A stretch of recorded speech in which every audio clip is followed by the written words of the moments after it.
Salute. Salute.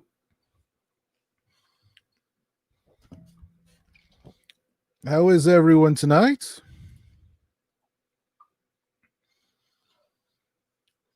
Thank you, Nico, for the $5 super chat. I appreciate it. Hey, Piz, Friday D-Day is almost here. Cheers. Yes, indeed, it is. It is almost here. Thank you for that, Nico. I appreciate it. And cheers to you.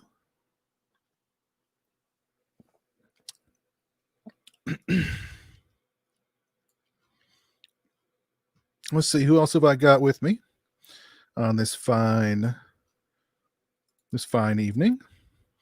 Got the PlayStation 9 over on Twitch. What's up, PlayStation 9? We've got Jeff Overing, Joe Reese, Toronto Freddy, the Movie Geek, Anthony Jordan, Funny Bunny, Killer Bean, Will A, Manny Moore, got Johnny, Defiled Divinity, got Lorne, got Gabe Kaokla, Rock Music Forever 90, Roger Rockmore. I heard Rob Zombie is remaking Halloween. Is that true, or was it a nightmare? It was a nightmare that still haunts me to this very day.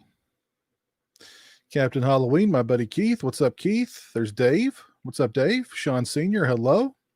Griffin, hello. Isaac Dodson, Chris Rojas. Otis the Bulldog. What's up, Otis? Yes, indeed. Rest in peace, Eddie Van Halen. Oh, man. Jeez.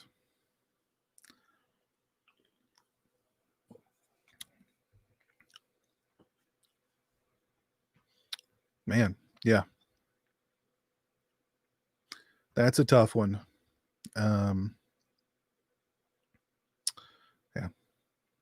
R.I.P. Mr. Van Halen.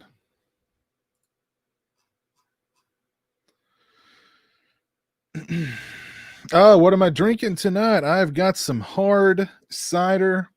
This one is Sip Gingerly. Ginger apple hard cider, and it is absolutely delicious. Absolutely delicious. Sting of the Scorpions watching over on Twitch. What's up, Sting of the Scorpion?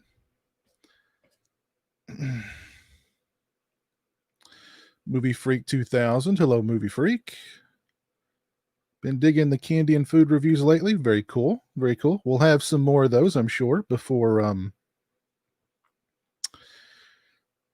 the Festival of Samhain. So, been planning on doing a Jeremy time where we go and try the new spicy McNuggets, even though I hear they're not overly spicy. But just haven't had time for that. Was actually gonna go film that today, and then something came up. So I don't know. We'll see. Maybe tomorrow. I don't know.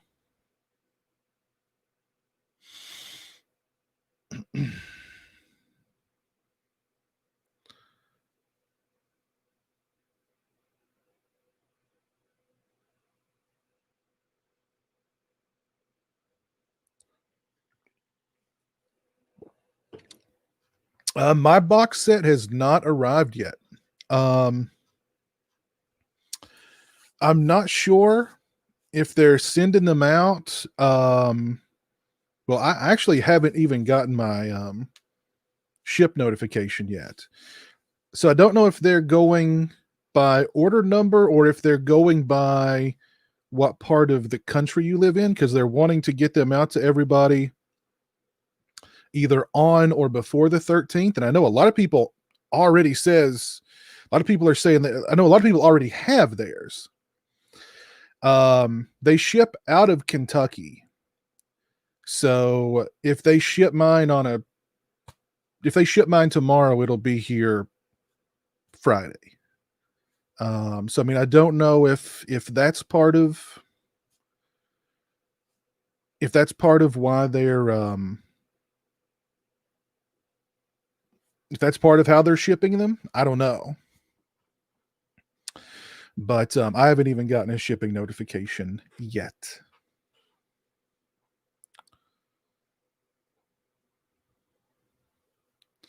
Your box set still says it's in pre-shipment. Yours hasn't shipped yet either, Movie Freak. Yeah. I'm thinking it might be because we're in Kentucky, and where I'm having mine shipped to, I mean, especially with UPS, it's super quick. So, I mean, like I said, if they ship it out, it'll be here in like 2 days. So hopefully, I mean, hopefully they're not planning on, well, these Kentucky people, we'll make sure theirs comes on the 13th because they're shipping out of Kentucky. So, I mean, I don't know. We'll see. Yours is due Thursday. Jeff, you're getting yours on the 15th. You must have ordered yours from Amazon if you're getting yours on the 15th, I'm betting.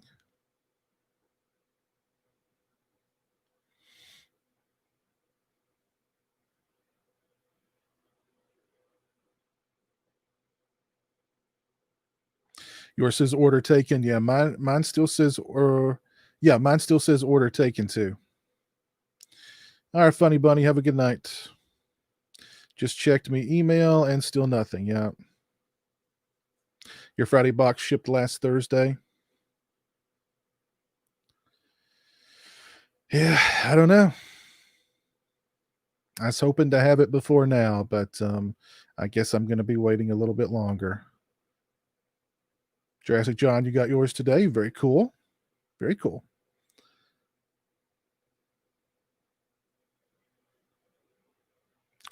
Uncanny Spirit, what's up?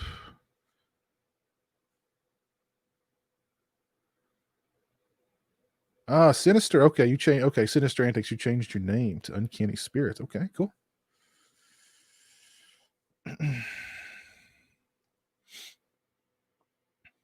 Will Jeremy be in the Friday the 13th box set unboxing? I don't know. Maybe.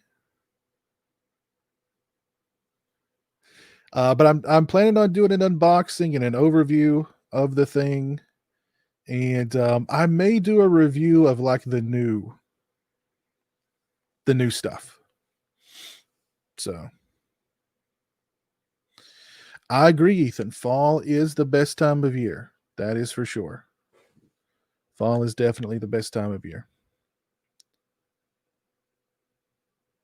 You will watch no unboxing video before the definitive unboxing. Well, the unboxing video will be the definitive unboxing video.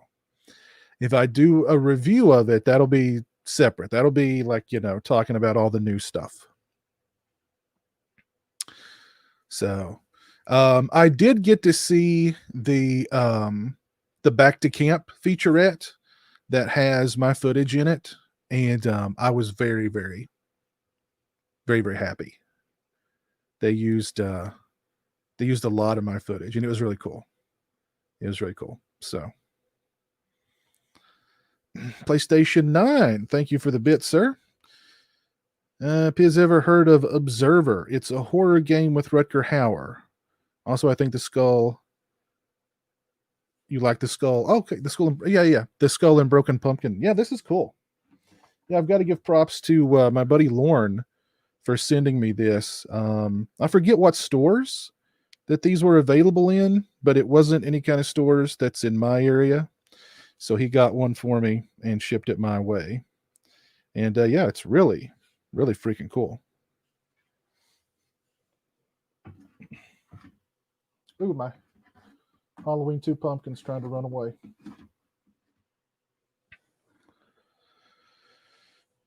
Weiss supermarkets. I'm not familiar with those.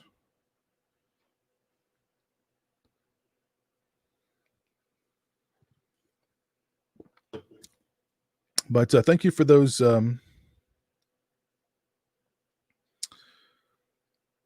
bits. PlayStation 9. Very kind of you. So what's everybody doing this fine evening?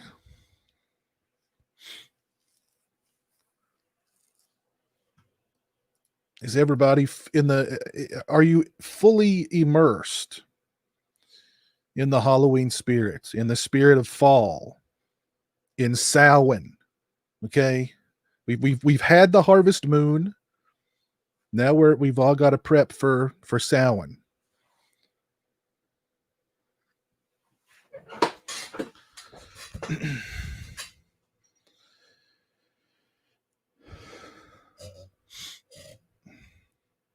Had amazing weather in New Jersey this fall. Yeah, we've had some really good weather here in Kentucky too. It's beginning to look a lot like fall. The trees are changing their colors. Leaves are slowly raining to the ground. There's that chill in the air. So, was it true there will be never before seen footage from part 2? Yes, Richard Bailey, that is true. The uncut footage is on the set, and it's pretty cool.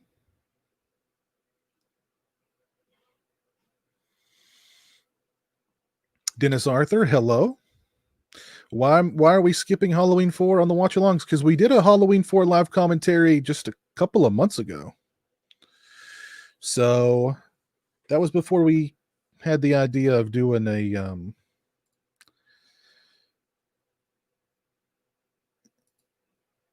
doing these live commentaries of a new Halloween every Friday. So we've already covered 4.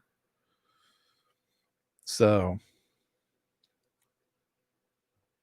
if you've not left a like on the YouTube stream, please do so. I would appreciate it.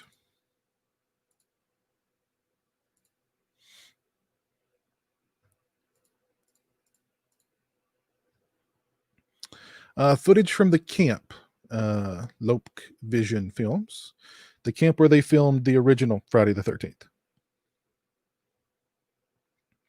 Hi, Gypsy. Got done playing Days Gone. It was decent for what it is. Not everyone's cup of tea. I've not heard of Days Gone, I don't think. I finally watched the 4K version of Halloween and it was gorgeous. I like the transfer of the film having a more bleaker and darker look. Looks a lot more organic than previous releases. Yes. Yes. Jeremy is in bed.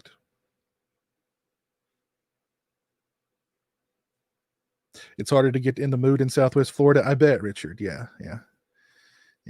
I think that I used to say all the time, God, I wish I lived in Florida. I wish I lived in Florida, blah, blah, blah, blah, blah. But, and my girlfriend would say, oh, you'll miss the seasons. And I'm like, no, I won't. I won't miss the seasons at all. It's always warm. It's always sunny. You know, but I would miss the fall. So maybe I'd drive back up for the fall. I don't know. Thank you, Movie Freak, for the $4.99 super chat. Hey, Piz, I just snatched the 8 original Halloween movies all on VHS for $70. Cool. Nice. So you're a VHS collector. I used to have all of them up to, I think, well, no, I had H2O on VHS.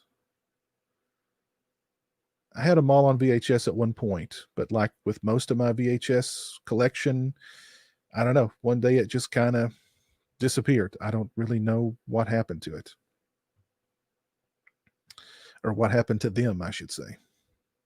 But thank you, Movie Freak. Appreciate that, buddy.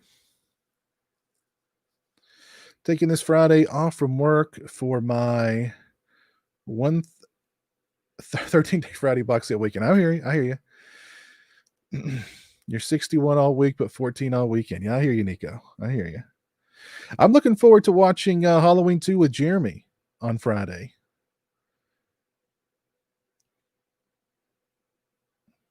Halloween 2, I don't know. Halloween 2 is one that I don't know. I feel I don't know. I want to watch it more during the Halloween season than the original Halloween. I mean, I got to watch the original Halloween during the season. You got to. No, I did not. We didn't open that yet, Lauren. I'm saving that for our next for me and Jeremy's next Mail Day stream, which we're going to do probably next week.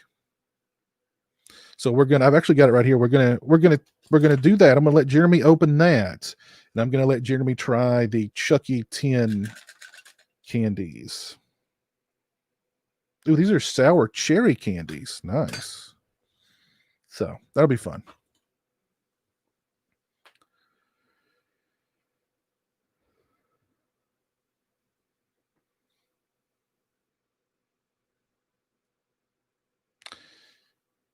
I'll be there for Jeremy time on Friday. Halloween 2 is my favorite sequel. Yeah, it's my favorite sequel too.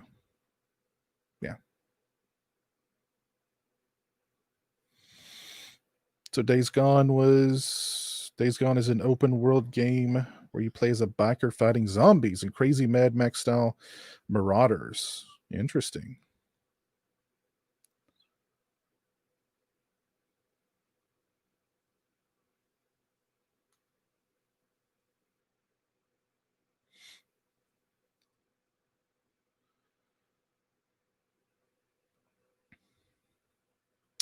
I agree, Southpaw. I agree. That opening of Halloween 4 really gets me into the mood. I like the Devil's Rejects, Darkness Demon.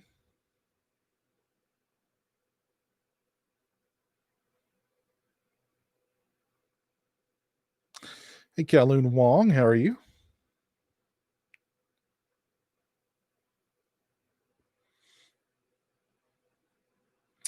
Aaron Lewis, what's up, man? How are you doing tonight?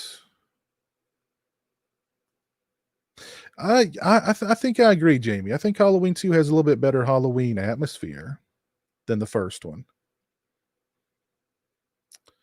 And I love the opening of Halloween 2 where Michael's just walking around the backyards, you know. I don't know. I really like that. And I think the hospital's creepy, you know. I don't know. I just think the hospital's kind of creepy. It reminds me of a time I went and visited where I used to live. It's a very small town, but they built like this huge hospital. I don't know why. They built this big, huge, nice hospital in this really small town. And uh, I went and visited my grandmother there many, many years ago. I don't even remember what she was in the hospital for. And I just decided to kind of explore the hospital. And I was walking through a part of the hospital that was just completely like abandoned. Like they weren't even using half of this hospital because it was so big. And I was walking through there and I was like completely alone. And I was just thinking, like, this is Halloween 2. This is just like Halloween 2.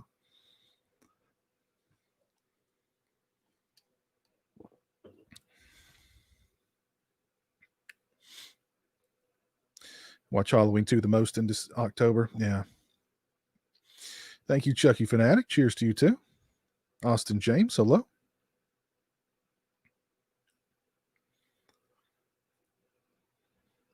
I did not get the new Halloween Steelbook, the Best Buy Steelbook. I did not get it.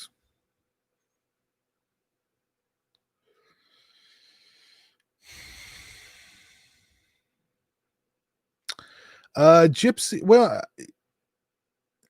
they were financed by Paramount. The first one wasn't, but the rest one, the others I think were, but they were more like negative pickup kind of things.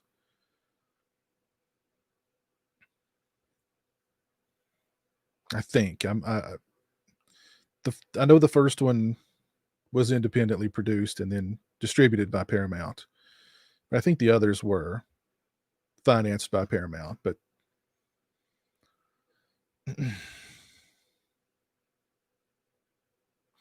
you're awesome and a great brother to Jeremy. Jeremy's awesome. Thank you, Will. Zach Killingsworth, hello. How are you?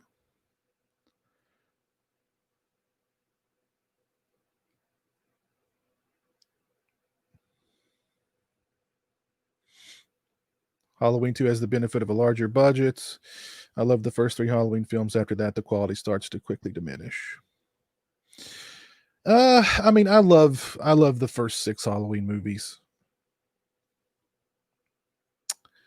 H2O is okay. Resurrection is just an abomination. And from there, it you know, I don't even want to think about RZ's Halloween.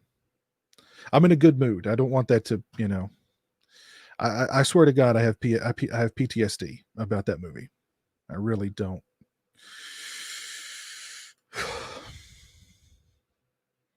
That movie and The Last Jedi. I've got horrible PTSD when it comes to those.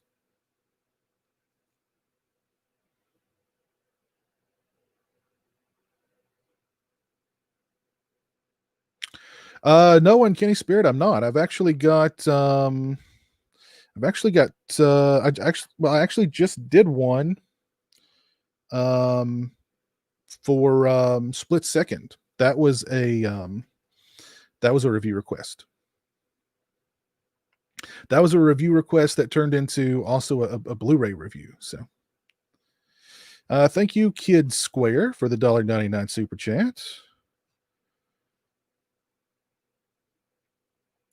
Very kind of you. Atkins, Reynolds, Bronson, Sam Elliott, best mustache.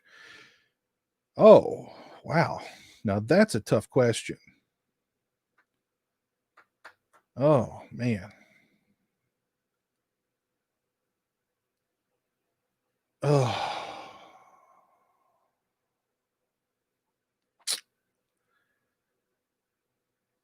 Oh, man. Uh, let me ask the chat. Let's narrow it down.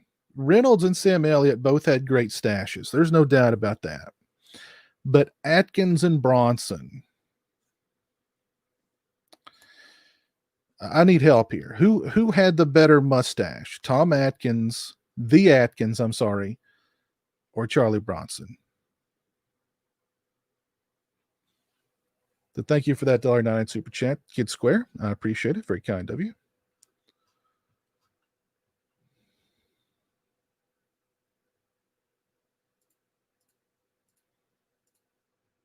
Bronson.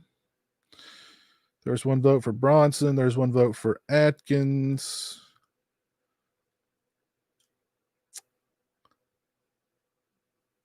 Bronson.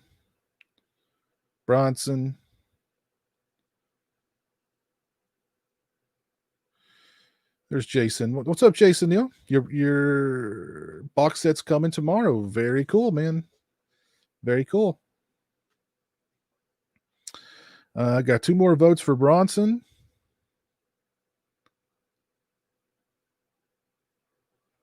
Hey, Jeff, what's up, buddy? It looks like Bronson's taking this thing. Bronson, because I'd be too afraid to vote against him.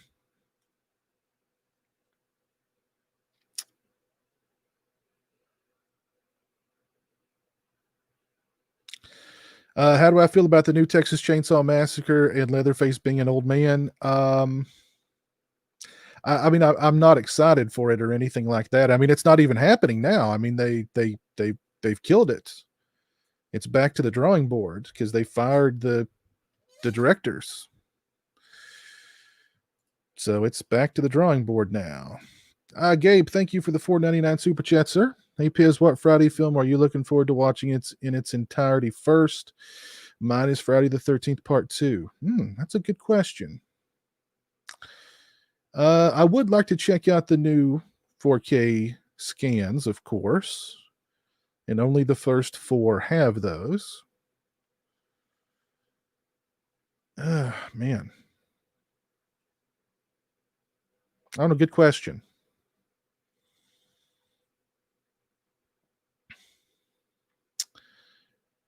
Part 2, I don't know. Maybe I'll start with part 2. I'm actually planning on going and watching Friday the 13th in the theater this month. So that'll be cool.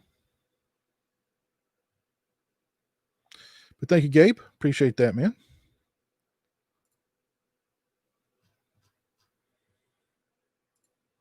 Southpaw 82, thank you for the $2 super chat. What more can you do with the new Friday film?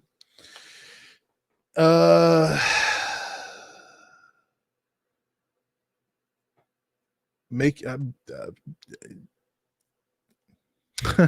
my knee-jerk reaction is make it not suck. That would be new. Thank you for that $2 super chat, by the way. I honestly, I think they just need to kind of go back to what worked. You know what I mean? Go back to what worked.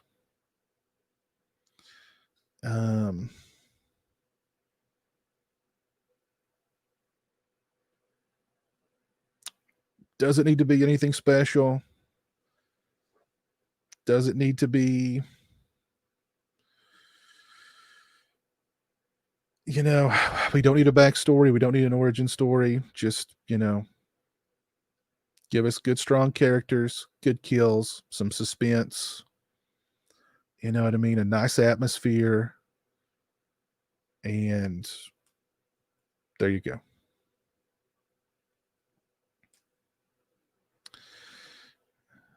My favorite Sean Connery film. Wow, I don't know if I've ever thought about what's my favorite Sean Connery film. Probably Zardoz. Zardoz.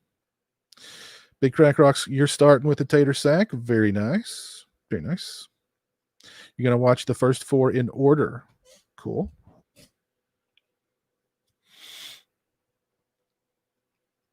I've not seen Monsterland. Chainsaw Wielding Maniac says Merry Christmas.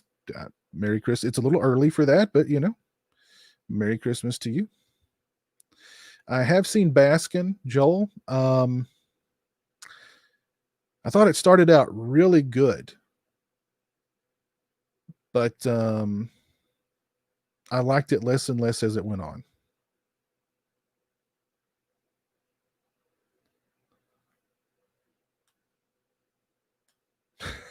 Savini Jason will kill you and take your money too.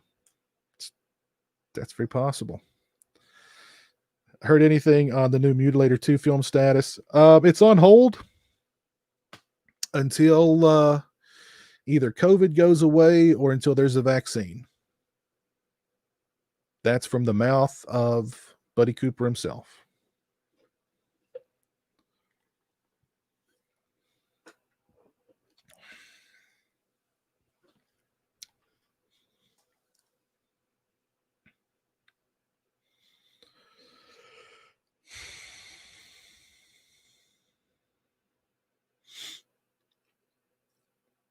Jeremy's Cat Dad shirt should be there by the 14th. Internet. Okay, cool. Very cool.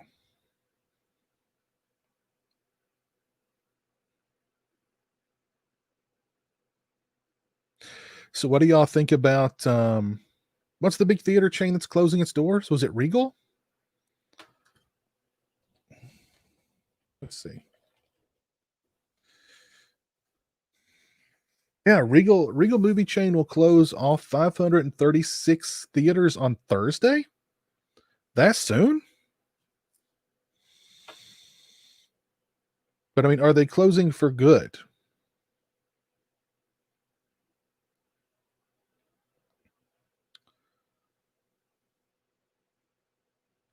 The decision was announced after the James Bond franchise's No Time to Die was shelved until 2021. So they were. Do these James Bond movies even? I mean, they must make enough money to make another, to make it feasible to make another one. But I mean, are they really like huge box office successes? Really?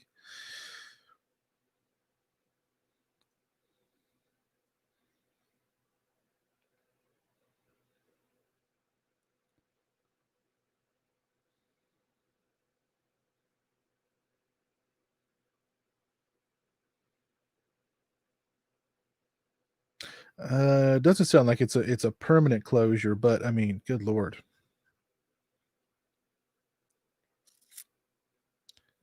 That's not good.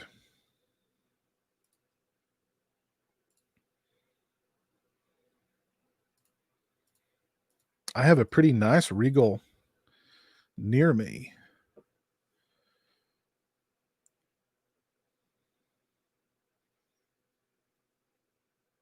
It's Regal, it's only temporary.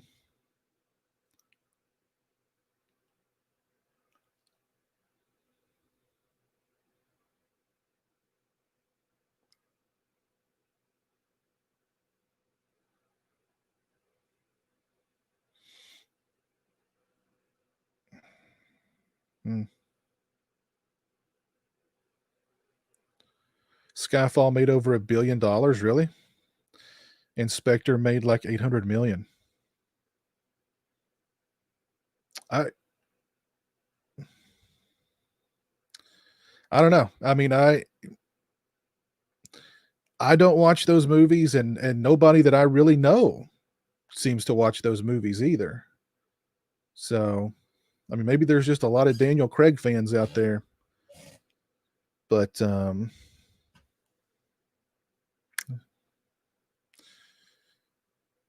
hey Tim, how's it going, buddy? There's 100 times better. They're 100 times better than what the James Bond movies are better than the Fast and Furious movies.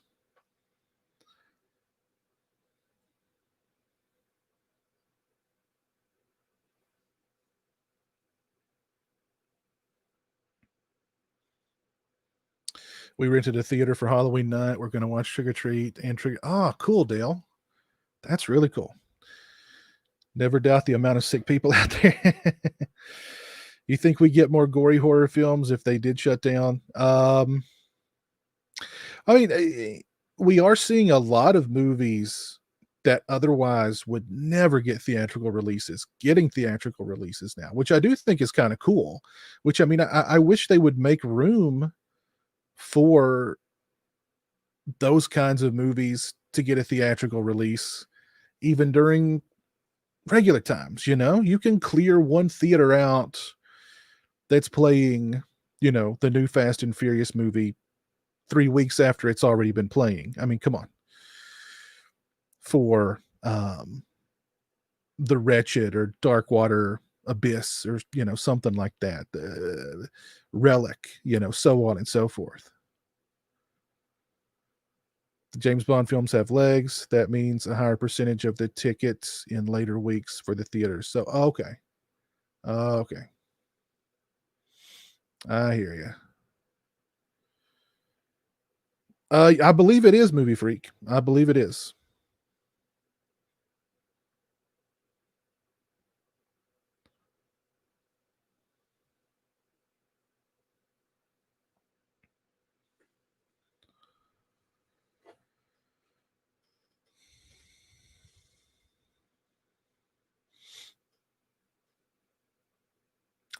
No, I've not seen House of Death.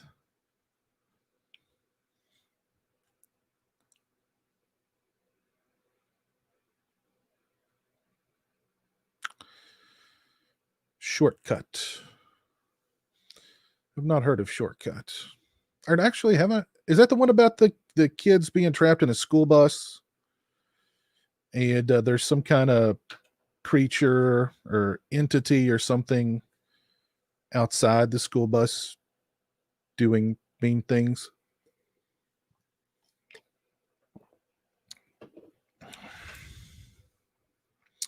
Movies I wanted to see at the theater but never got the chance to.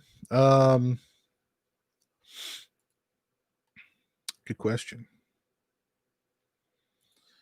I would have loved to have seen like The Crow at the theater when it was out. I would have died to have seen The Crow at the theater. Uh,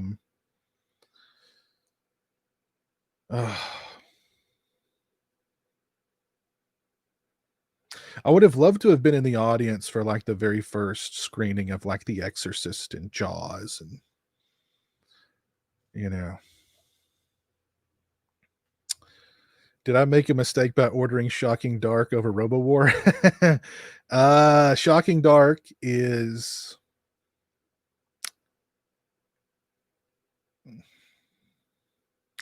it's something. It's something. 2021 movies are going to be moved to 2022. I don't know. Okay, so that's the same movie. They're not in the bus for very long, but yes, okay. Oh, Nico, of course, Rhonda Shear. 100% Rhonda Shear. It's not even close. I mean, Gilbert Gottfried was, he was okay, but I mean, Rhonda Shear. Oof.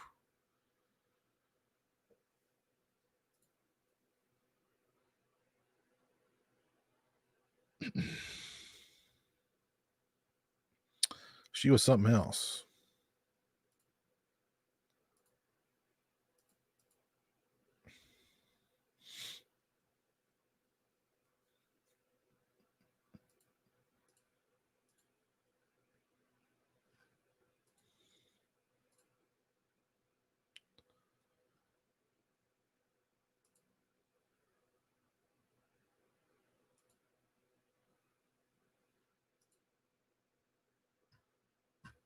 Sorry, I was just checking something really quick.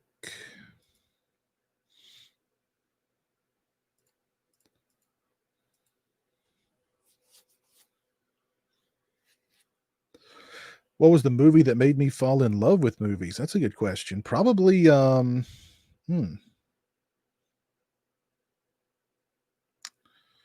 probably, uh, probably Jaws, honestly.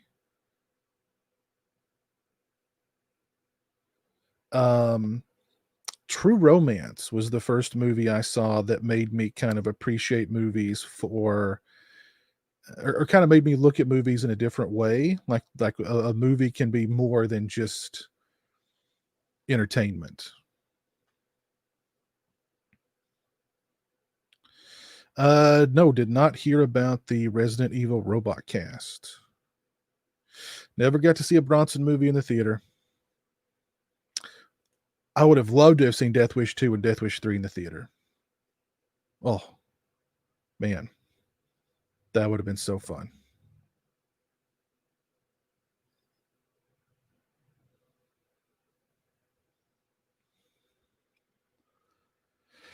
Yeah, I heard about that, Gypsy. Yeah, we were lamenting the loss of Mr. Van Halen earlier in the stream. Very sad. Favorite Fulci? City of the Living Dead. Love it. I've not seen the Death Wish remake. I really have no desire to. What's the longest horror movie ever made? Gosh, I have no idea.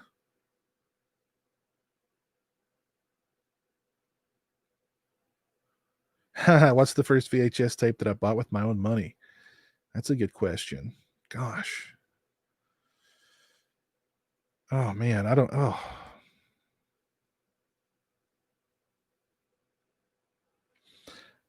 I don't remember. I do remember discovering eBay for the first time, and there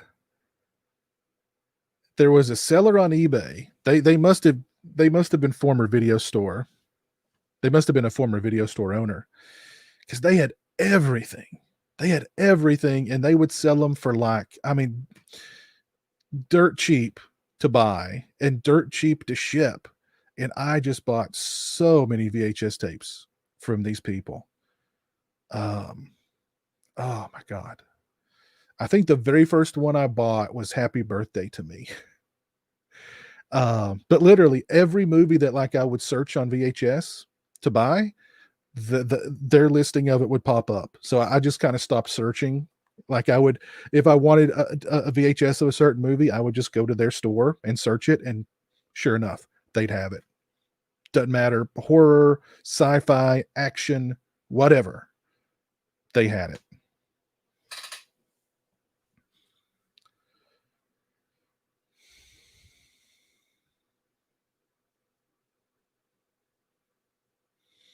Ah, very cool, Toronto Freddy.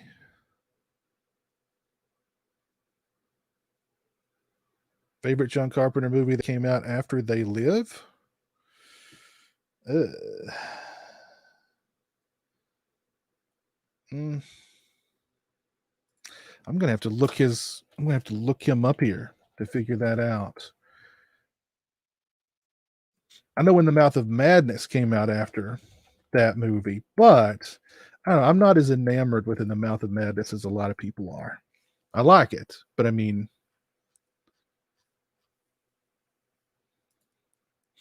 let's see. So what do we got here after They Live? We've got Memoirs of an Invisible Man. Nope. Body Bags.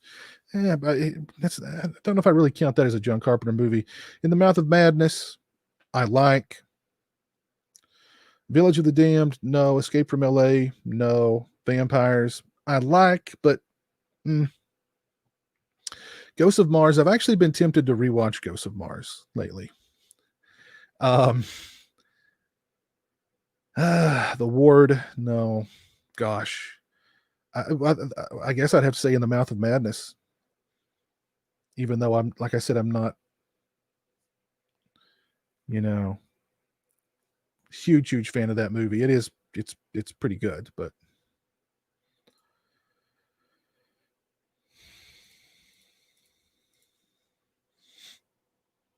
don't rewatch Ghosts of Mars. I don't know. I think I'd have a good time with it if I just watched it just expecting like a, you know, cheesy, silly, good bad movie.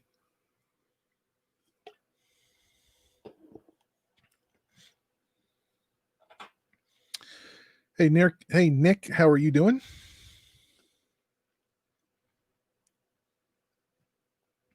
Hey John, I've not seen Shadow People.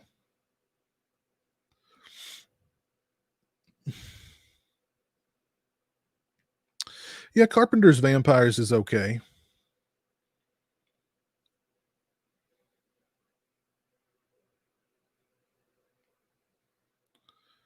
The most extreme horror film I've ever seen.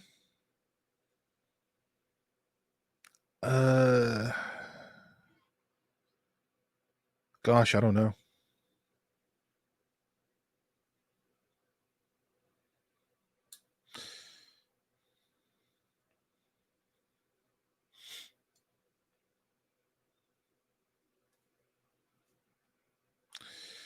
When you were a kid and in Blockbuster, was there a cover that hooked you immediately? I didn't really go to Blockbuster a lot. There wasn't a Blockbuster in my town, but there was like 3 Ma and Pa video stores in my town. There were a lot that grabbed me, that made me want to rent them, like Evil Dead 2,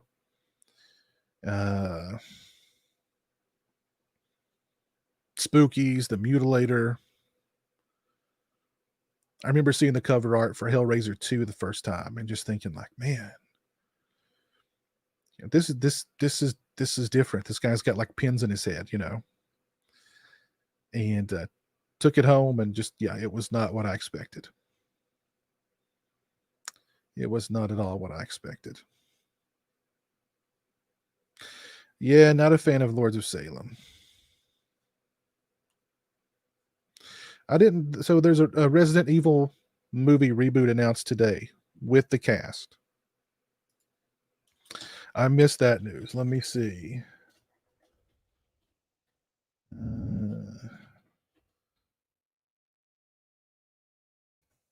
Resident Evil reboot.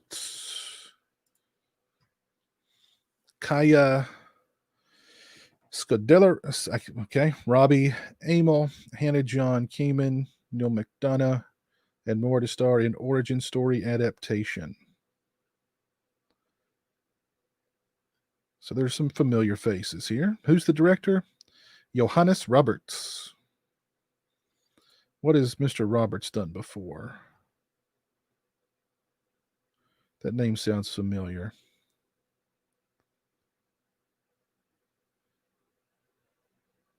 He did the 47 Meters Down movies. Okay.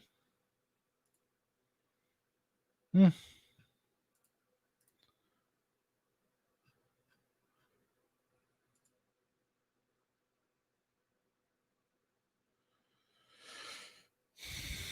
Jan Man, what's up? How you doing, buddy? Do I remember the brand of popcorn they had at my local video store? No. I only really remember 1 or 2 video stores that actually popped popcorn in them. But I don't remember the brand. I remember they smelled really good. It smelled really good.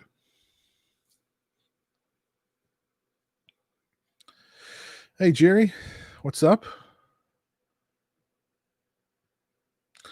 Jeremy's doing good. Jeremy's doing good. S Rose 40. The last City of the Living Dead release was really good, Dale. And that one was a I think that was a Scorpion release.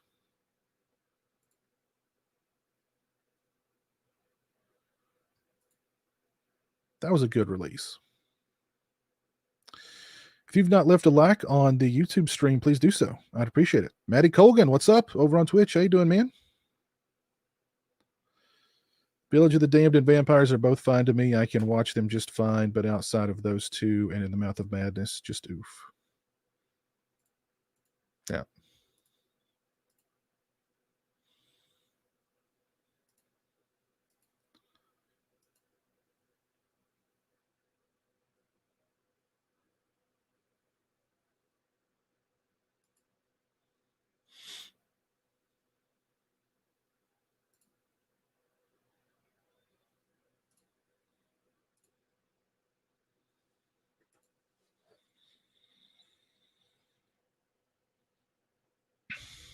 The German release of City of Living Dead has the best transfer, the best color timing.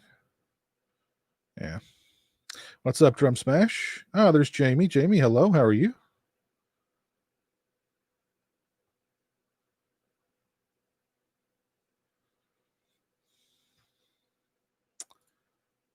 Why don't we let's read up a bit. Let's study Samhain. Since we're all in the fall mood here. Let's study Samhain and the origins Samhain.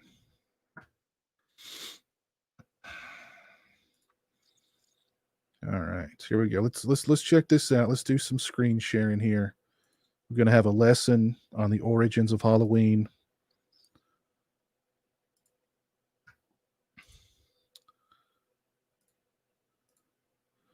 All right. You guys see that? Yeah, there we go. Samhain. Well, all right. Let's read up about Samhain. Samhain is a Gaelic festival marking the end of the harvest season and the beginning of winter, or the dark half of the year. Traditionally, it is celebrated from 31st October to 1 November, as the Celtic day began and ended at sunset. This is about halfway between the autumn equinox and the winter solstice. All right, let's get to the bloody parts here. Samhain is believed to have Celtic pagan origins, and there is evidence that it had been an important date since ancient times. Some Neolithic passage tomes in Ireland are aligned with the sunrise around the time of Samhain.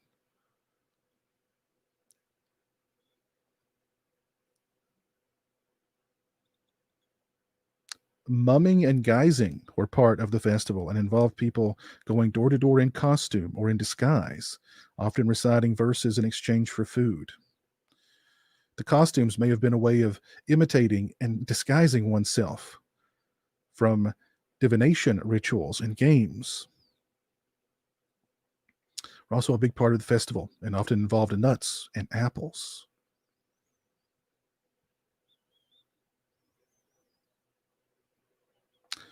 Over time, Samhain and All Saints or All Souls merged to create the modern Halloween.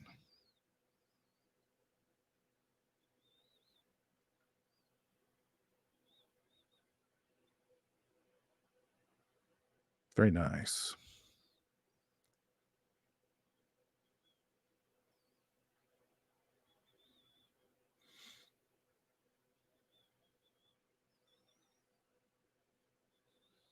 Let's read about the customs.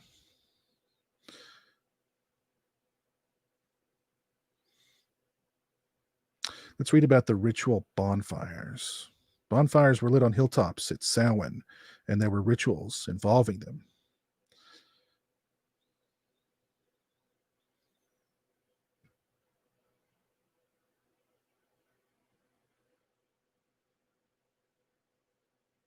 There's divination rituals.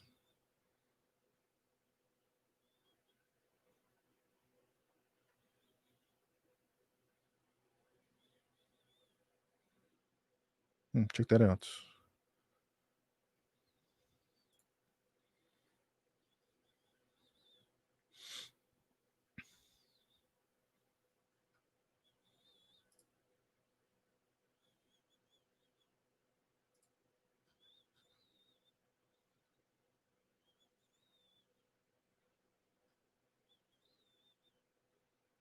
The belief that the souls of the dead return home on one night of the year and must be appeased seems to have ancient origins and is found in many cultures throughout the world.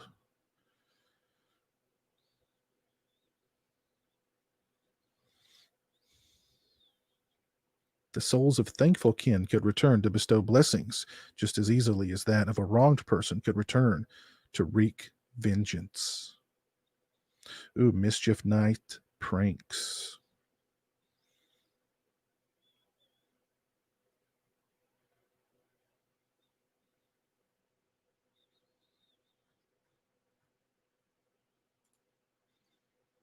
Very nice. There ends the lesson on sound.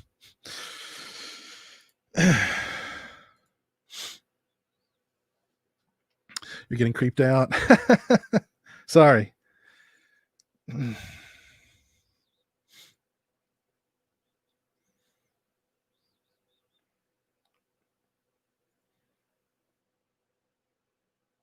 Light candles for the lesson. Very nice.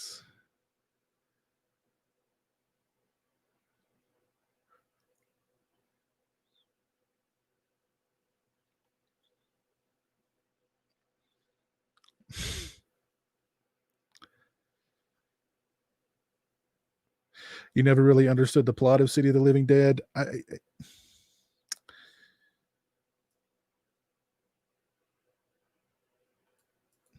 You went into the movie all wrong, man. Plot schmott when it comes to those movies.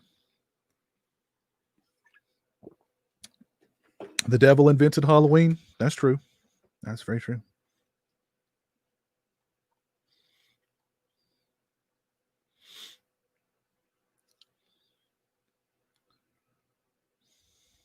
Thinking about getting some new movies. Any recommendations? Let's give Owen some recommendations on some good. Are there any new good Blu-rays out? My mom used to scare me and say more children go missing on Halloween night than any other night of the year. I remember at least one Halloween where after trick-or-treating we went home, of course. And my mother was like, I'm going to have to taste test your candy to make sure that it's not poisoned and that it doesn't have razor blades in it. So she basically just bogarted all my candy.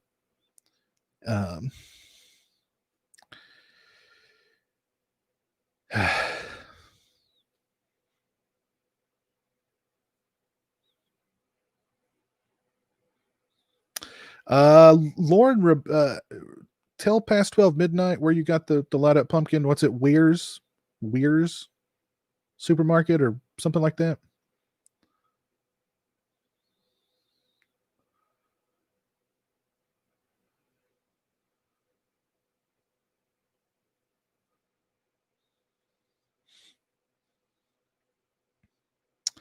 Wise.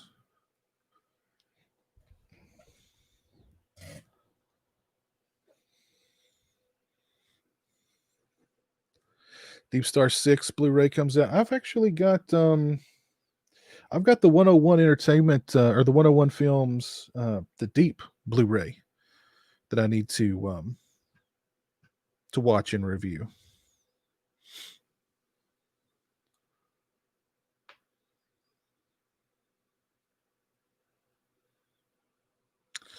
Ah, Lincoln, you just got back from Universal Studios. You did a Bride of Frankenstein haunted house. That's cool.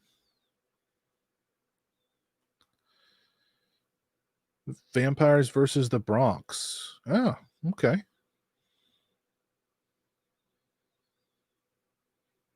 I'm looking forward to getting Crash on Criterion. Love that movie.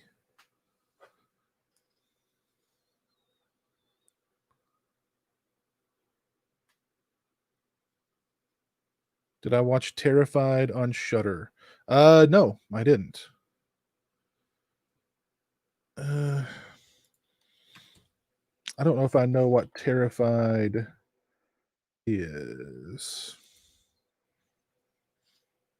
Oh yeah, I've seen Terrified. I've seen this. If it's the same one,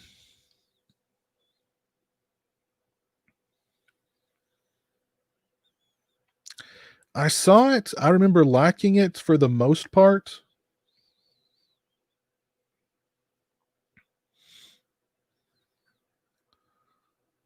I don't remember a whole lot about it, but I remember liking it for the most part.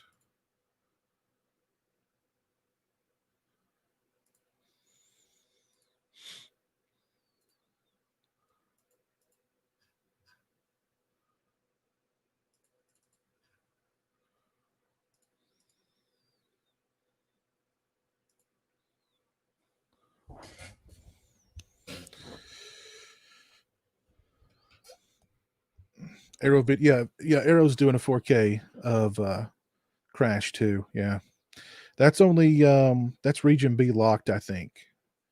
Which I mean, I've got a region B, or I've got a region free player, so I don't know.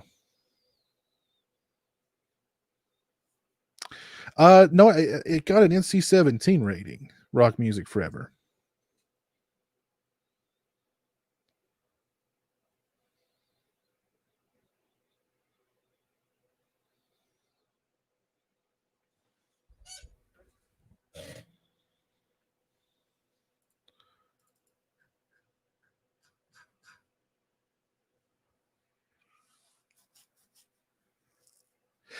Yeah, I like Taunt past 12. I like Taunt. What's the most I've paid for an out of print Blu-ray?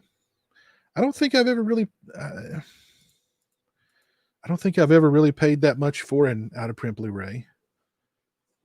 There's one or two out of print DVDs that I bought.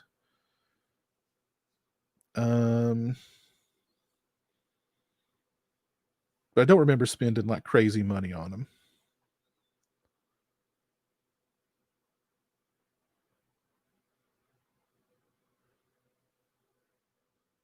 Oh, that's cool, Joel. Crash was re-released in cinemas last month in Toronto. Very cool.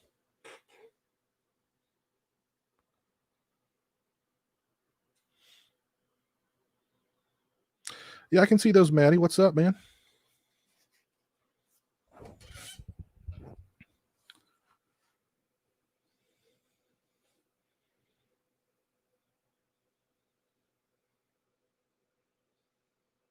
Crash is very underrated, misunderstood, disturbing, like most Cronenberg films. True. This is true.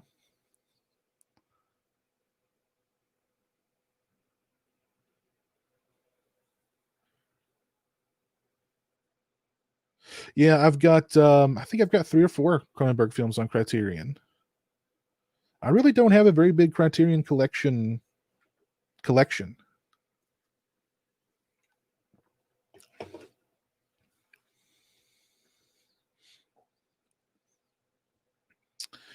Did I see the slate of 70s horror films Criterion put on their streaming service? Nope. I did not.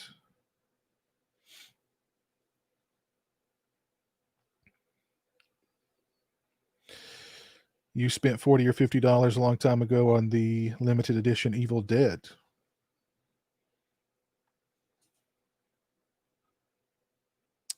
Yeah, I saw The Shed, Richard. I didn't like it either. Didn't like it either. Oh, the Blu-ray for 40 or $50.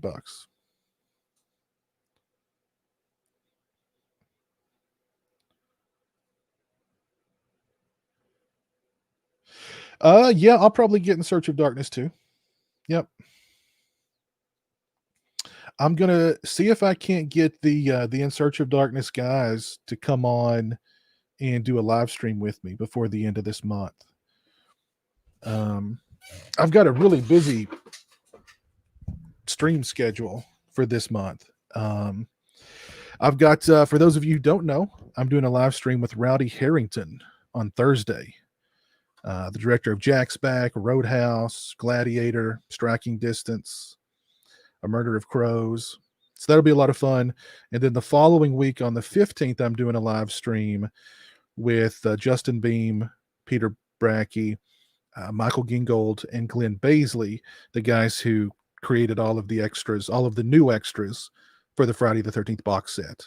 So we're going to talk about that and all the work that went into that. So that'll be a lot of fun. And then the last week in October, I think on the 28th, yes, on the 28th, I've got another live stream planned with a really big guest. A really big guest. So I'd like to find space in there at some point to get the In Search of Darkness guys to come on and talk about that project.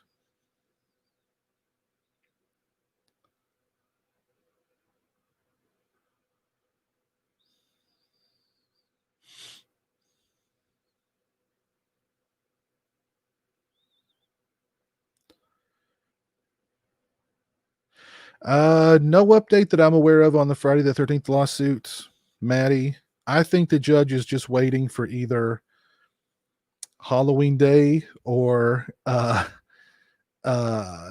Friday the 13th next month to announce to make the big announcement.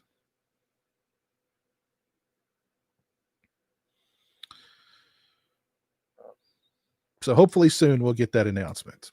I'm thinking the judge is just waiting on the proper day to be dramatic. In Search of Darkness 2 is going to cover some of the lesser known, or I shouldn't say lesser known, but some of the 80s horror titles that don't get enough recognition, and they're broadening their scope to talk about like Italian horror films of that decade too. So it'll be cool. They got a bunch of new interviews. I know they got a new interview with like Robert Englund, Tom Savini. Got a bunch of new people to do interviews.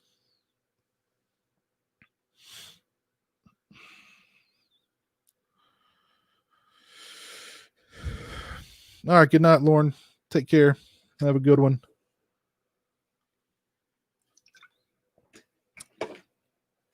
Yeah, I hope so, Joe. That's why I wanted to do it like on the 15th. I was thinking, at that point, surely everybody will have their box sets and, have had enough time to kind of immerse themselves in it. So, yeah.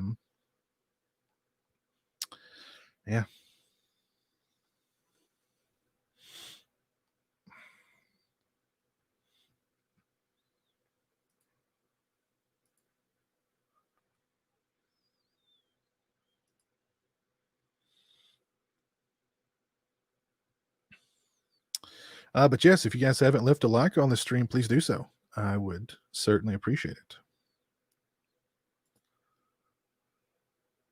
Your set's supposed to arrive on Thursday. I've never watched Disney The Black Hole.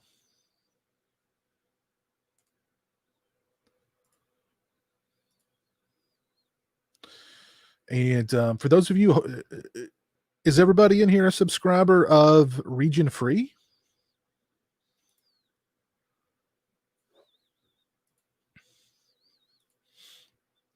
Hope you guys are all subscribers of Region Free. We're going to be doing a Halloween themed episode on the 22nd of this month also.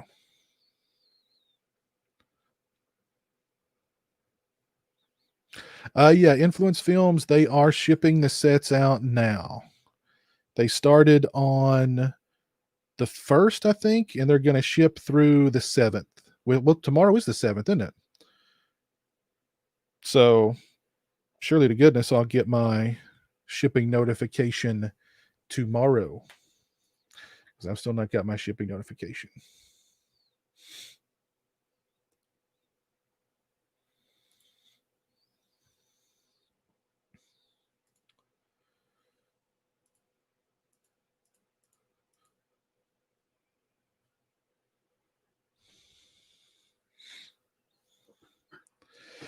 Favorite Sergio Martino movie?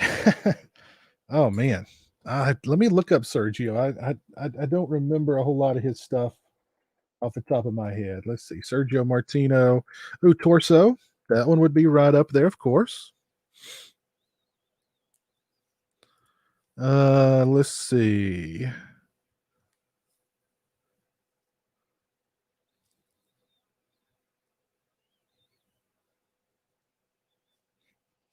I guess I'll just go with Torso. Torso is a good one. Man, he directed a lot of stuff. All the Colors of the Dark. Have I seen that?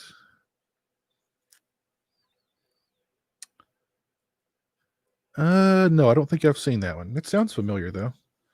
Or maybe I have. I don't.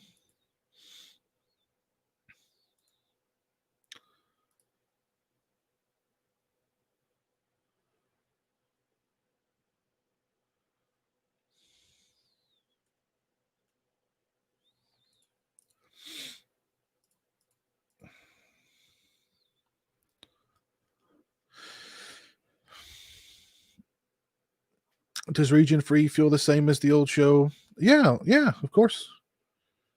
Yeah.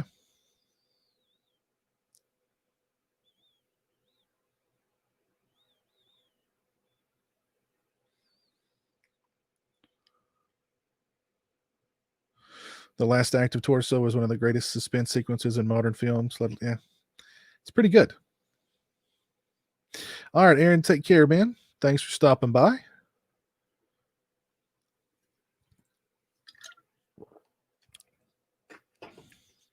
Am I going to get the Back to the Future NECA figures? No, probably not.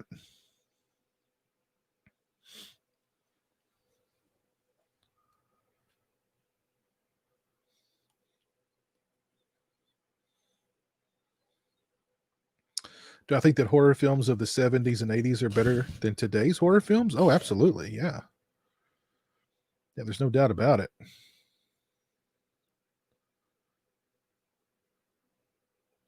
Yeah, my status still says order taken too.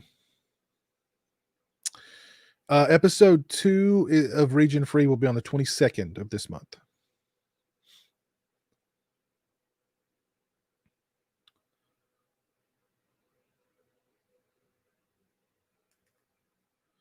Well, actually, Robert, I've seen that footage. I've seen that footage.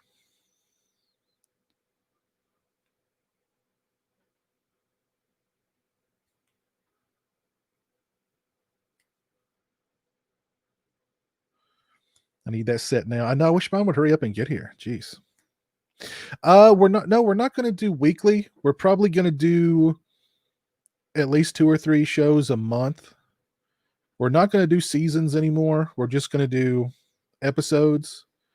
So I think bare minimum we'll do 2 episodes a month. And more just depending on, like what's happening in the world of entertainment and, news and stuff like that. But we will do, we'll do topic based shows and we'll do live commentaries and we'll have a lot of like patron exclusive stuff too.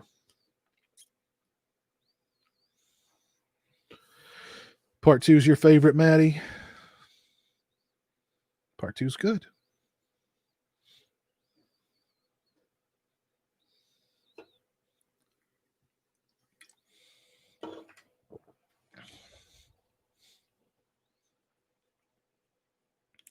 The Region Free debut was awesome. Great cast of characters. Yeah. Yeah. And there'll be some shows where, we'll rotate people in and out. Like some shows there'll just be 6 total people. Some shows there may be only like 5 total people, just depending on, schedules or depending on like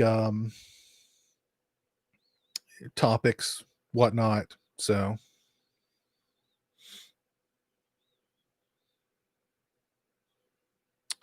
very cool. Thank you, Daily Ghost. Yeah, we're gonna have a call-in portion of the show, which will be cool. Where people who are signed up to that tier, that Patreon tier, will get a link where they can jump on and be on the stream with us and ask question or comment on whatever topics we've talked about. So it'll be cool.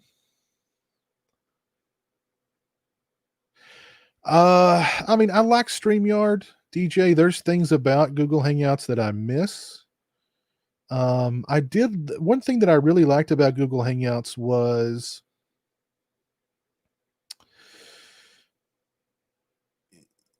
I kind of don't like how on StreamYard you have like the Brady Bunch kind of setup where if you have multiple people, you just have them in boxes in rows. For Google Hangouts, it was really cool because you had everybody at the bottom of the screen, and whoever was talking would be featured.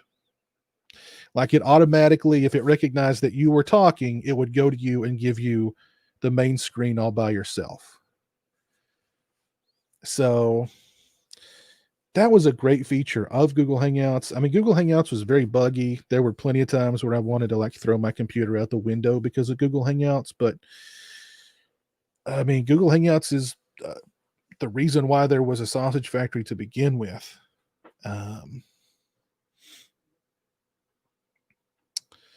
so I do miss, I do kind of miss it. I mean, honestly, Jan Man, what's up, man? How's it going?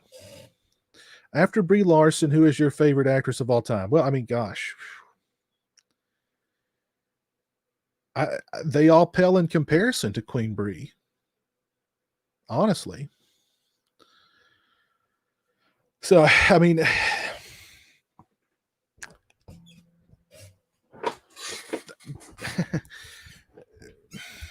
they're all the other. They're all just way down, so far down the list that I can't even.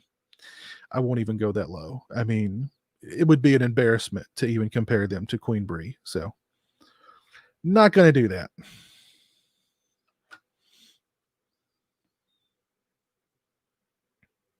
I agree, Joel. Queen Brie is the strongest and bravest YouTuber and actress out there. That is 100%.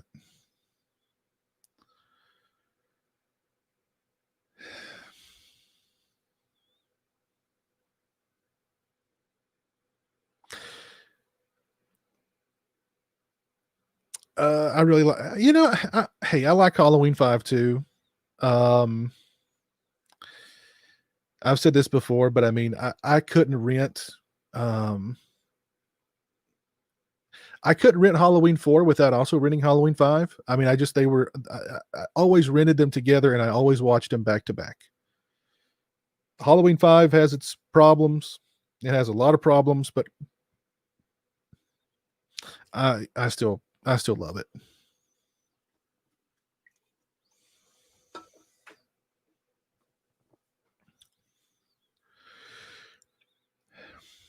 Thank you, controller cramps. Well, I think they're shipping until the 7th, Joe. I may be mistaken. Actually, let me check because I think that's what I was told. Let me check here. Yes, orders for the Friday the 13th. Orders for Friday the 13th are shipping out October 1st through 7th. So if mine ships out tomorrow on the 7th, I should have it on the 9th, the 10th at the very latest.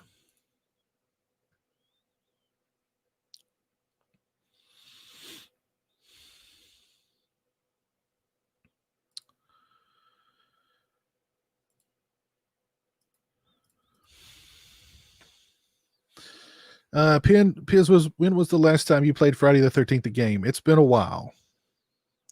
Every now and again, I find myself kind of like, let's jump in a lobby and just see how it goes, or let's stream it and just see what happens. But I never do. Would you guys be interested in watching a Friday the 13th the game stream? I mean, I honestly don't know how long it would be. I can't imagine playing the game now unless I had like a lobby full of friends for more than an hour tops. Um, when that game was good, it was really good. When that game was bad, oh god, it was bad. Piz is a fine gentleman and a true ally. Thank you, Uncanny Spirit. I appreciate that. You know what? You're absolutely correct. You're absolutely correct, sir. Gonna single you out there. I may just keep that comment up for the rest of the night. Definitely play Friday the 13th the game. Can you still find lobbies in Friday the 13th the game? It seemed, yeah, there's still people who are playing the game. It's still got a pretty strong community. And I know there's still a lot of people who stream it over on Twitch. So, I mean, there's still a community for the game out there. There's no doubt about it. There's also an enormous amount of cheaters on the game. So if you're not playing it with like a full lobby full of friends who aren't going to cheat, then you're gonna, like, I was watching this woman stream not that long ago, and every lobby she got in, there were people like glitched in beds and glitched in walls, and like there were people like counselors working with Jason to help Jason kill you, and just it was insane. It was insane. Bring back Freaky Jason. Thank you, Sackhead Killer 12. Appreciate that.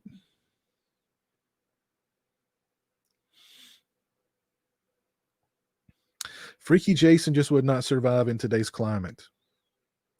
He just would not survive in today's climate.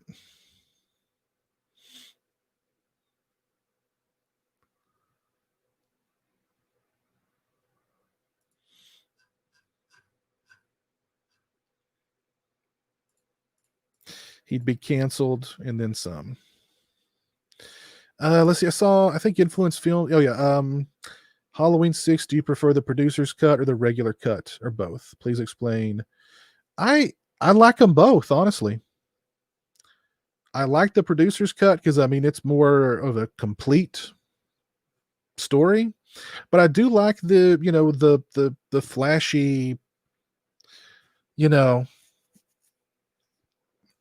pomp and frills of the theatrical version.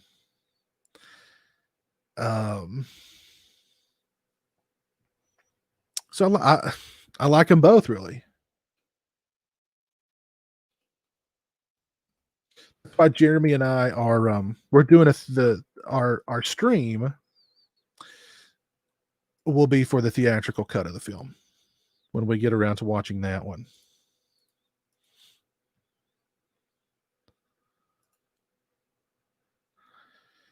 But I think what's interesting is I think I like them both for different reasons. I do love the atmosphere of Halloween 6. I think they nailed that fall autumn look and feel. And I think it's a great looking movie. I think that's a really well photographed and well lit movie.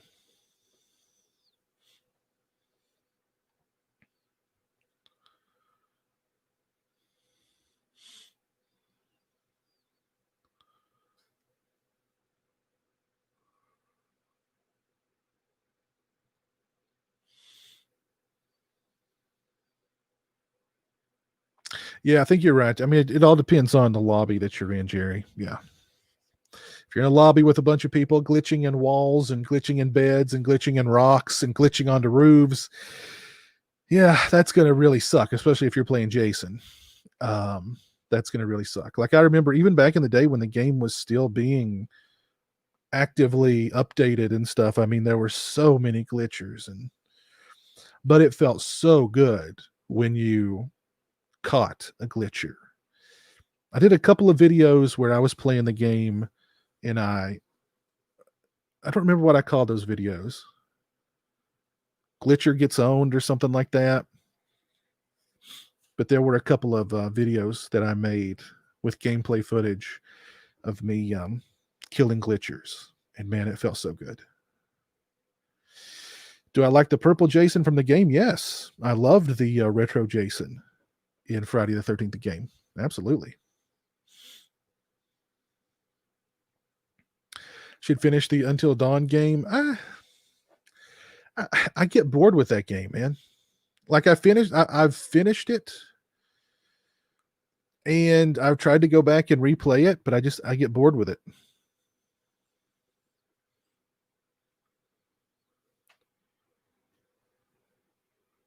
I've really not seen a lot of horror films from the 30s and 40s.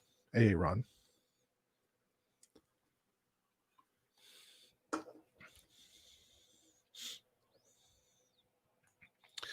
I'm going to take a short break. Then I'm going to come back and crack open another hard cider. So I will be back momentarily.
All right, I am back.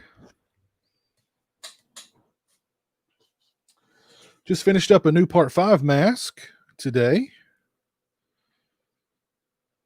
Got it all ready to ship out.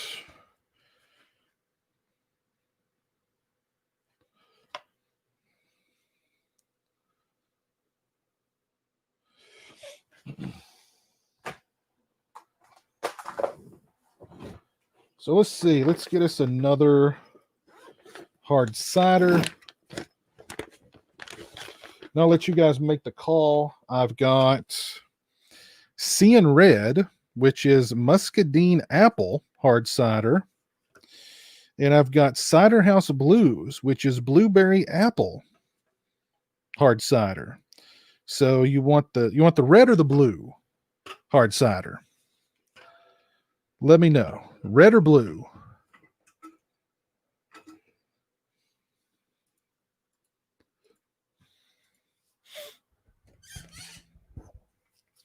Yes, I've painted many retro Jason masks. Many retro Jason masks.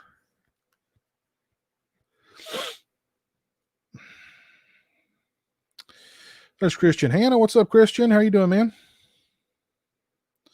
Halloween 6 has a slick look, but oh man, the story is just bonkers. Paul Rudd's performance is hilarious with his strange southern accent he keeps randomly dipping into.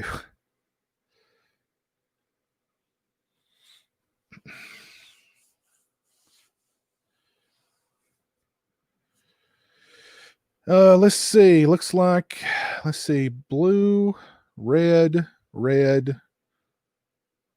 blue, red, red, blue, red, red, blue, red. Looks like a lot. There's another red just came in.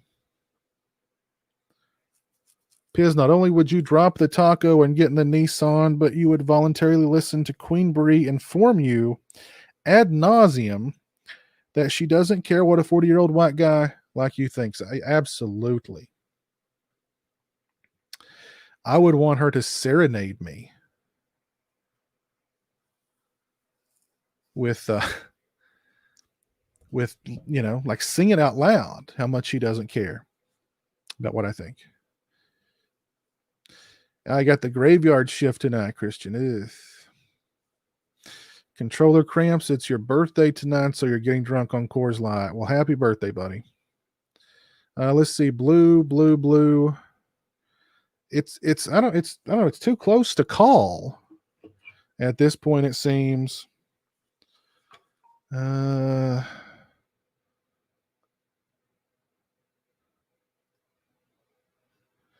see a lot of red and a lot of blue. I'm going to go with blue. Let's go with blue.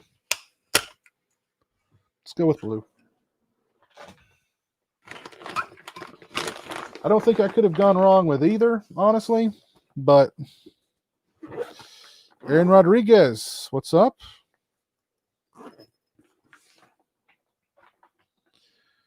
All right, so this is Cider House Blues, Blue Apple hard cider.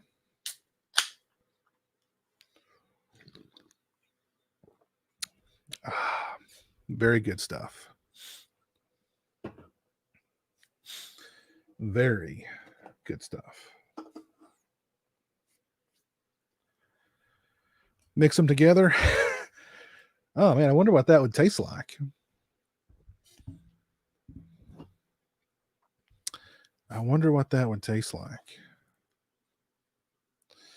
Favorite music to drink to? I don't know if I've ever thought about that. Favorite music to drink to? I don't know.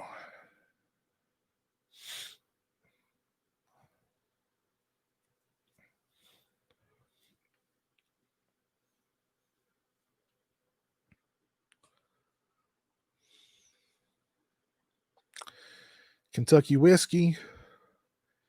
I'm not drinking any whiskey in a long time. Is Drive-In Massacre worth purchasing on Blu-ray from Severin?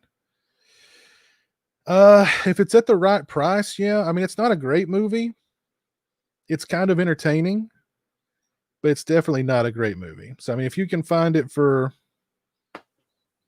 a few bucks, sure.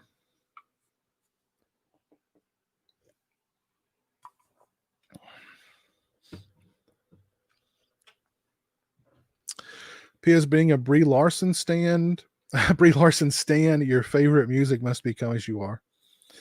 I let Brie tell me what my favorite music is. I let Queen Brie decide what my favorite music is.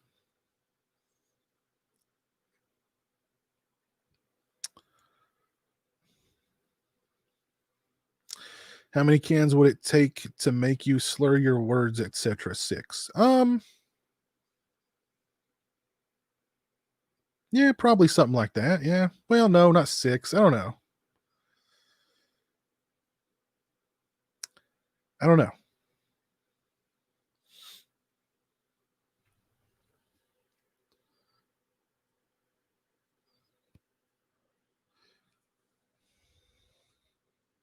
She's my Juliana Guil. That's right. Yes. For Halloween, Jeremy and I are going to do a live stream on Halloween Day, which is a Saturday at 1 p.m. Eastern Standard Time. And we're going to do treats. No tricks, all treats. We're going to be giving away at least 2 hockey masks. We're going to be giving away a couple of those Friday the 13th mini snow globes that are so difficult to find. I actually found some at Walmart. These are the bigger ones that have lights in them. So we're going to give away a couple of those.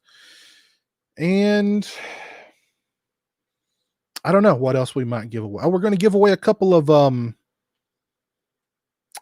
the Halloween 2 Michael Myers tins with the candies in them. I actually happened across a Spirit Halloween that had those. So since Gabe and Chris sent me 2 of them, 1 each, I'm going to pay it forward and give away 2. So for the Halloween Day stream, we're going to be giving away some cool stuff. I was aware of that, Jan Man. Yes, I'm very aware of Queen Bree's singing career. Yes, and her I was gonna say she has the voice of an angel, but I think she could if it was between her and an angel on, like, American Idol, I mean, I think she'd annihilate the angel, you know? Don't do it, Joel. Don't start listening to it now, or you'll be hooked for the rest of your life. You will fall deeply, madly, and thoroughly in love with Queen Brie. All it takes is one note, and you're done. That's it. She is so divine. That's true. Uncanny. Absolutely. She is divinity personified. Oh, man. Let's look at pictures of Queen Brie, actually.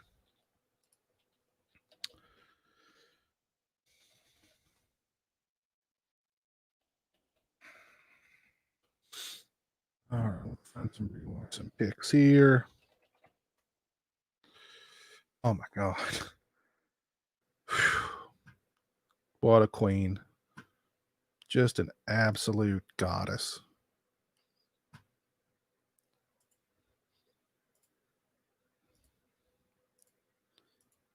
Oh, my word.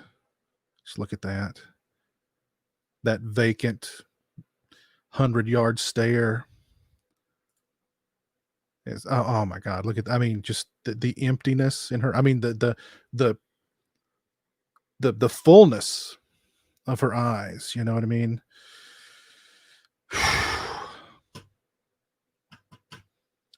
that that stare as if she's staring right through you, staring past you, staring a million miles away, just oh my God.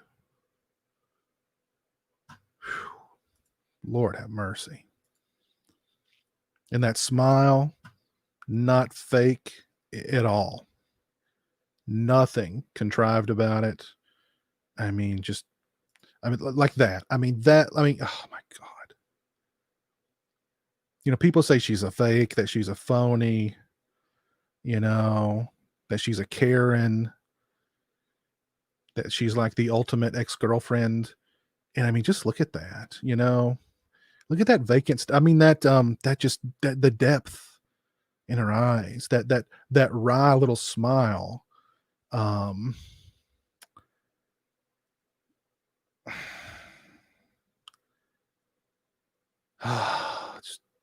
just just so genuine. She's clearly a very, very genuine person. There's no question about it. Man, I'm gonna have to stop. I can't. My heart is just racing, racing. She looks like she looks like she'd put down your dog while you're at work. How dare you? How dare you?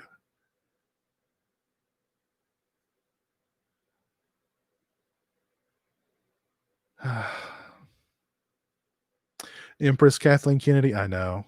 I wish she was running for president. I really wish she was. I wish she was running for president with Queen Brie as her vice. It wouldn't even be close. It'd be a landslide.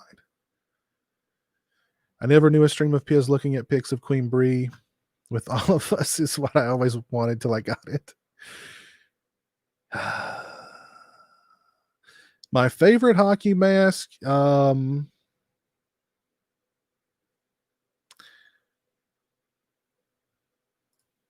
Uh,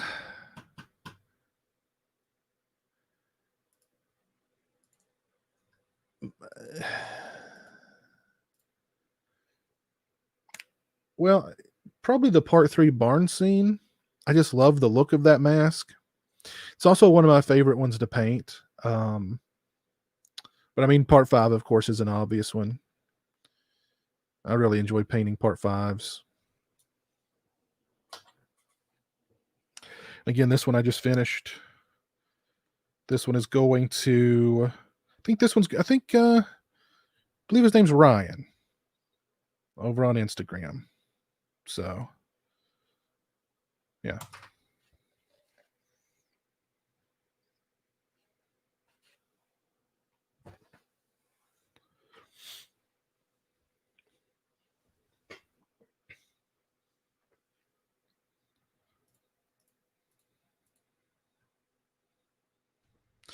Careful, Piz, your channel might get a shout out from Brie soon. Well, I mean, that would be a blessing. That would be a blessing.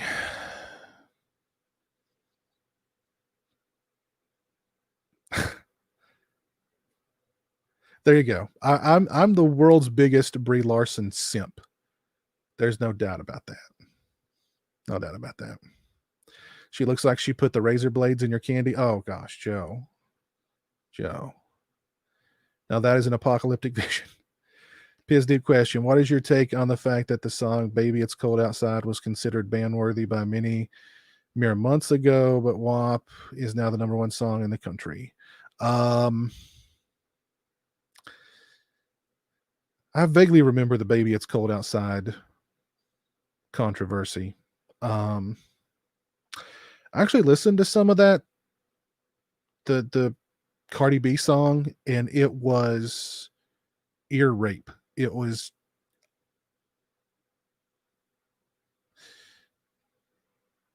it was I don't even want to talk about it.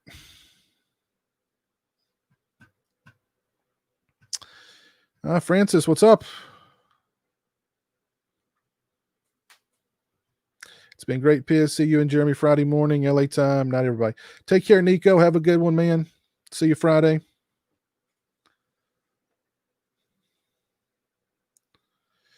Never done a Michael Myers mask.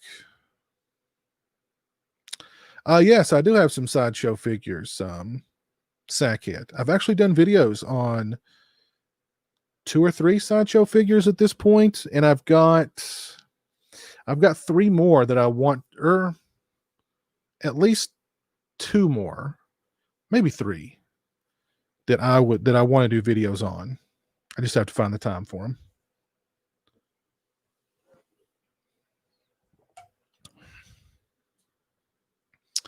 Ear rape quote of the night. Yeah. I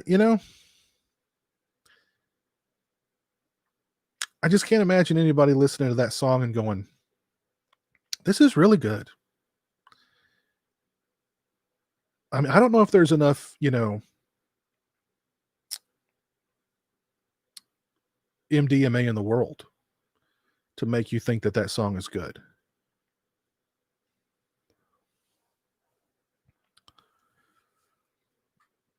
No love for Queen Cardi and Prince Megan. I don't know who Princess Megan is. I don't really get hungover, Dave. I think I've only been hungover one time in my life.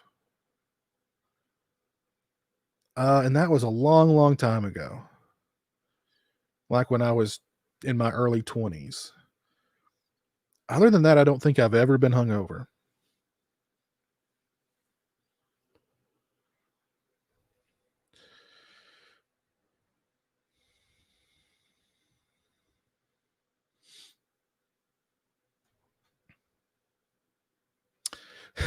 You would listen. Yes, if Queen Brie ordered me to listen to it on repeat, I would.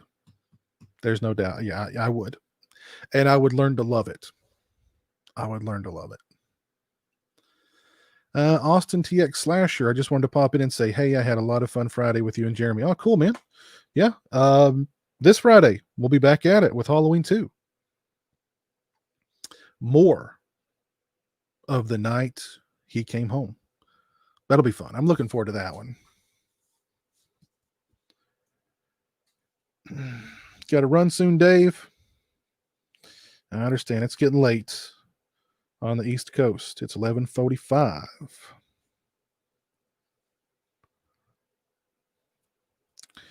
Top 3 favorite Friday kills. Let's see. Probably, the sleeping bag kill would be up there. Hmm.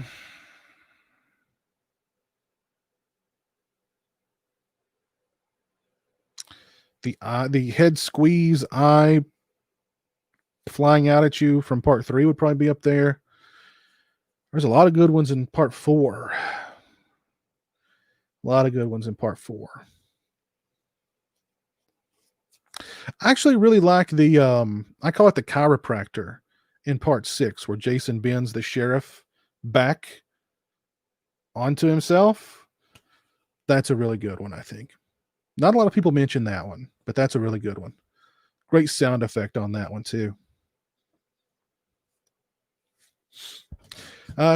Jeremy is in bed, Christian, fast asleep, dreaming about hamburgers and French fries.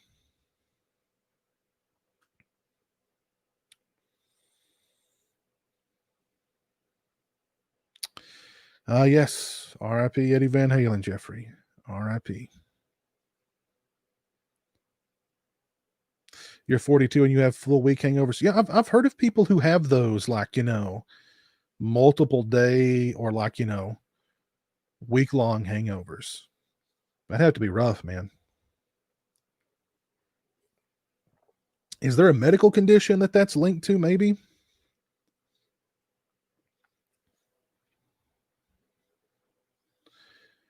Megan Thee Stallion, the musical prodigy. She, as the lamestream media refer to her, I don't think I've ever heard of Megan Thee Stallion. So that's a good one. I think I'd like to keep it that way.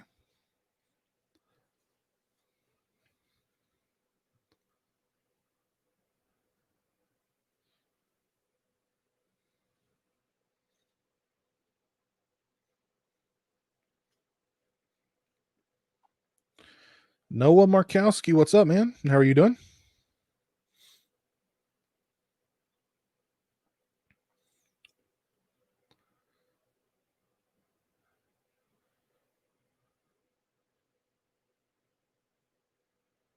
It's because your liver is shot. Sorry to hear that, controller cramps. The most underrated Friday the 13th movie? I guess I would. Well, a few years ago, I probably would have said part 5, but I think part 5 is sort of really risen in popularity over the past few years. So I don't know. Underrated? I don't know. I mean, I think they're all. I don't. Are there any underrated Friday the 13th movies? Really? Because I mean, at this point, after part 5's kind of come up, a lot of people would probably say, I don't know if Lauren were still here, he'd say Jason X.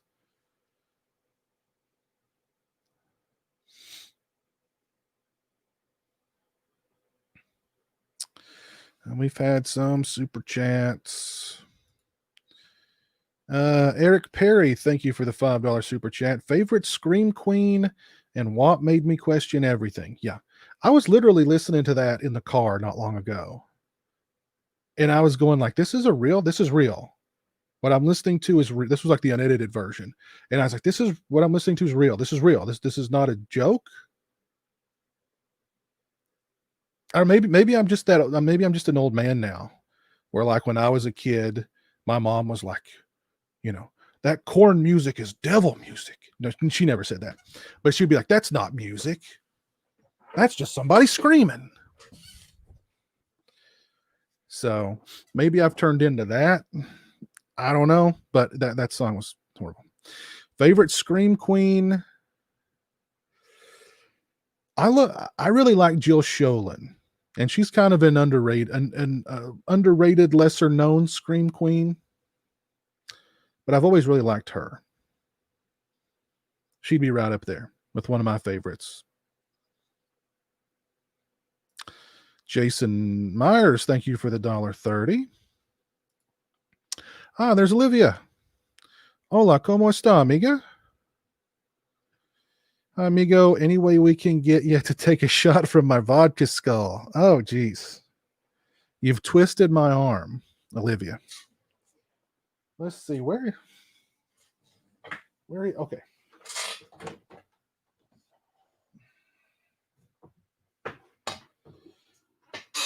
I always keep it handy. This is, of course, it's the triple diamond. It's the Dan Aykroyd vodka. I had this thing unopened for like, I don't know how many years, many years, and then I finally cracked it open. Why did I crack it open? I don't remember. I was doing a stream. I think I drank so much that night that I don't remember what happened. I hope I kept it at least R-rated that night, because I seem to recall drinking a lot that night. But Olivia, for you, mi amiga, for horror familia, cheers.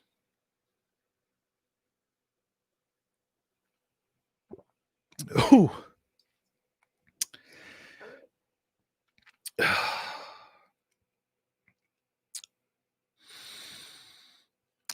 It definitely opened up my sinuses. Thank you, Olivia.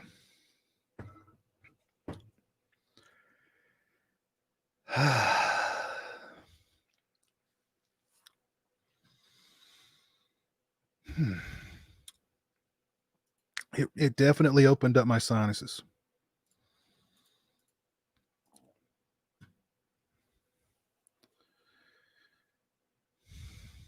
It was my birthday stream. Somebody said it was my birthday stream. My birthday stream. Okay. Okay, my birthday stream. All right. All right. But thank you, Olivia. Thank you, Jason. And thank you, Eric. Appreciate that.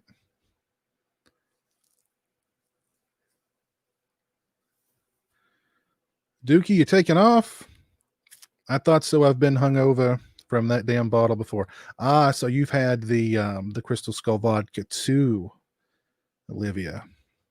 It's good. I mean, it's very smooth. It's definitely not that I'm a huge vodka guy, but it's definitely the smoothest vodka I've ever drank.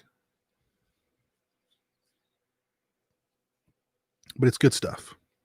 What's your drink of choice, Olivia, or anybody in the chat? What's your drink of choice?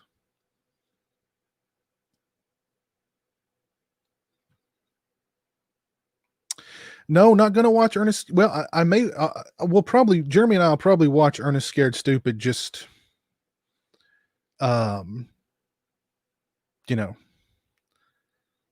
just watch it. But as far as like doing a live commentary, all this month is going to be Halloween movies.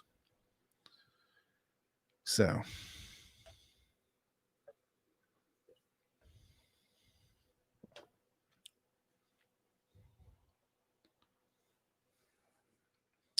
Yes, with a hard cider chaser. The Cider House Blues hard cider chaser.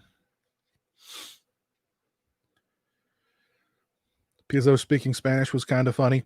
I remember it's funny because I took Spanish in high school, and like phrases will come back to me. Like it just really, just out of the blue, like a phrase will come back to me, or like a word will come back to me or something like that. I definitely couldn't make it south of the border. I think I'd be like, hola, ¿cómo está? Yo hablo inglés. And if they said no, then I'm moving on to the next person. Hola, ¿cómo está? Yo hablo inglés? No, I'm on to the next person till I find somebody who does hablo inglés. What's funny though is that I don't remember the dirty words, and that was the first thing that I did memorize was the dirty words in Spanish class, but now I don't remember them.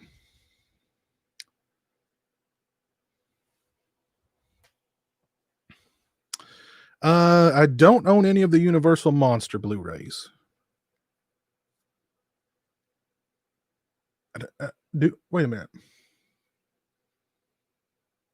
No, I have several on DVD, but I don't think I have any on Blu-ray.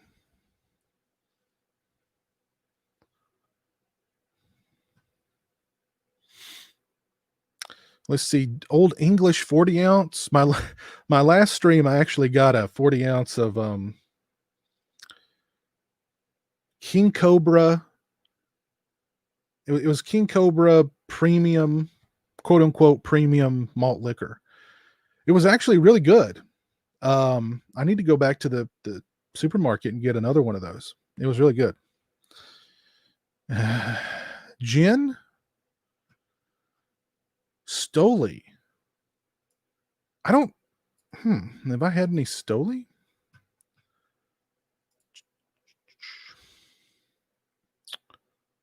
I don't know if I've had any Stoli. Again, I'm not a big vodka guy. I don't think I've had Stoli, though.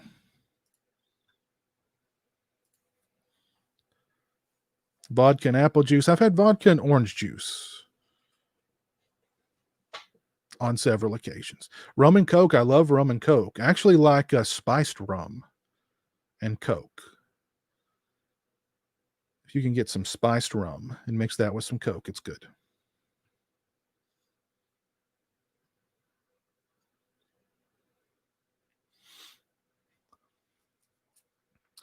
Cold gin.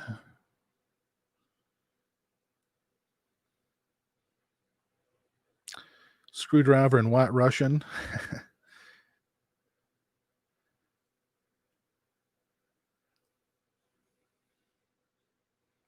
Do you ever worry or get concerned that something you do on YouTube will affect your job in a negative way? I mean, not really. I don't. I'm not too extreme when it comes to what I do on the internet. There's a number of people who at my work who do know what I do on YouTube, and they just don't even care. They're just like, yeah. I mean, I guess they think it's just, I don't know what they think it is, but they just don't seem to care. So, and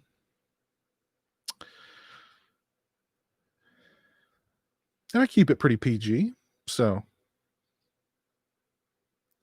maybe suggestive sometimes, a little suggestive, but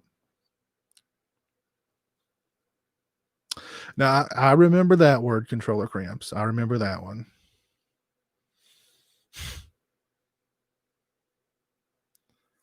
Whiskey and Coke. Susan D says water. Just good old fashioned agua. There's nothing wrong with that. You're from Milwaukee, so you're a beer guy, Austin. Colt 45 double malts. That's the drink of the great Billy D. Williams.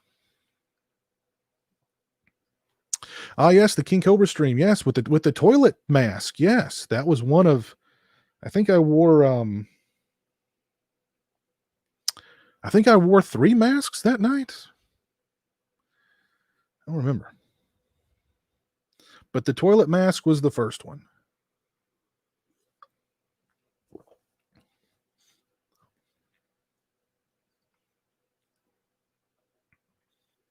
I do need to get some more of that King Cobra, though.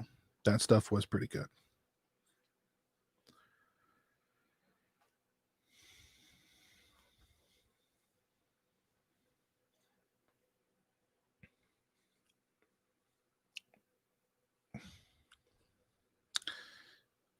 Queen Cardi needs a King Cobra.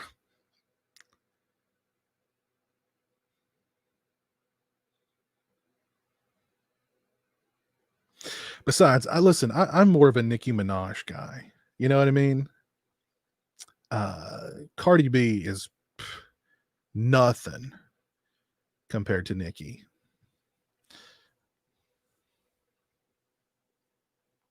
Can't wait for my unboxing overview of the Friday the 13th set. Mine are always the best and most comprehensive. Well, thank you, Nocturnal 91. How are you doing tonight, sir? I don't drink any alcohol much, but I've had a Guinness and a shot of Scotch whiskey. Oh, nice.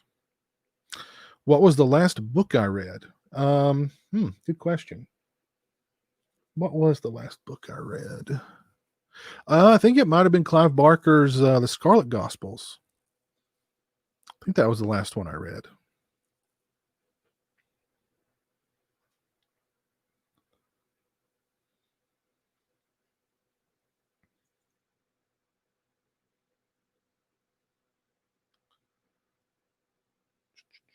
If anyone says anything to you about discussing Queen Brie, they are just toxic, sexist. That's true. Very true. Was it any good? Yeah, I like the Scarlet Gospels. It kind of brought together. Uh, it was sort of a Hellraiser, Lord of Illusions crossover. The detective from Lord of Illusions was in it. Of course, Pinhead was in there, and it was actually pretty interesting because Pinhead is going around killing illusionists, like magicians, people who have real power, kind of like the guy in Lord of Illusions, and he's taking their power because he wants to find Lucifer and kill Lucifer so that he can become the king of hell. But Lucifer has been missing for centuries. Nobody knows in hell. Nobody knows what happened to Lucifer. He's just been MIA. So Pinhead finds him. I'm spoiling everything here, but Pinhead finds him. He had this enormous, beautiful castle built for him that was basically just one big suicide device. And so Lucifer killed himself, but he wakes up, of course, and him and Pinhead have this big battle down in hell. And basically, like, hell is just crumbling around them while they're duking it out. And it's pretty cool. It's yeah. I really like thinking about it now. I really enjoyed it, as a matter of fact. Yeah, I would recommend it.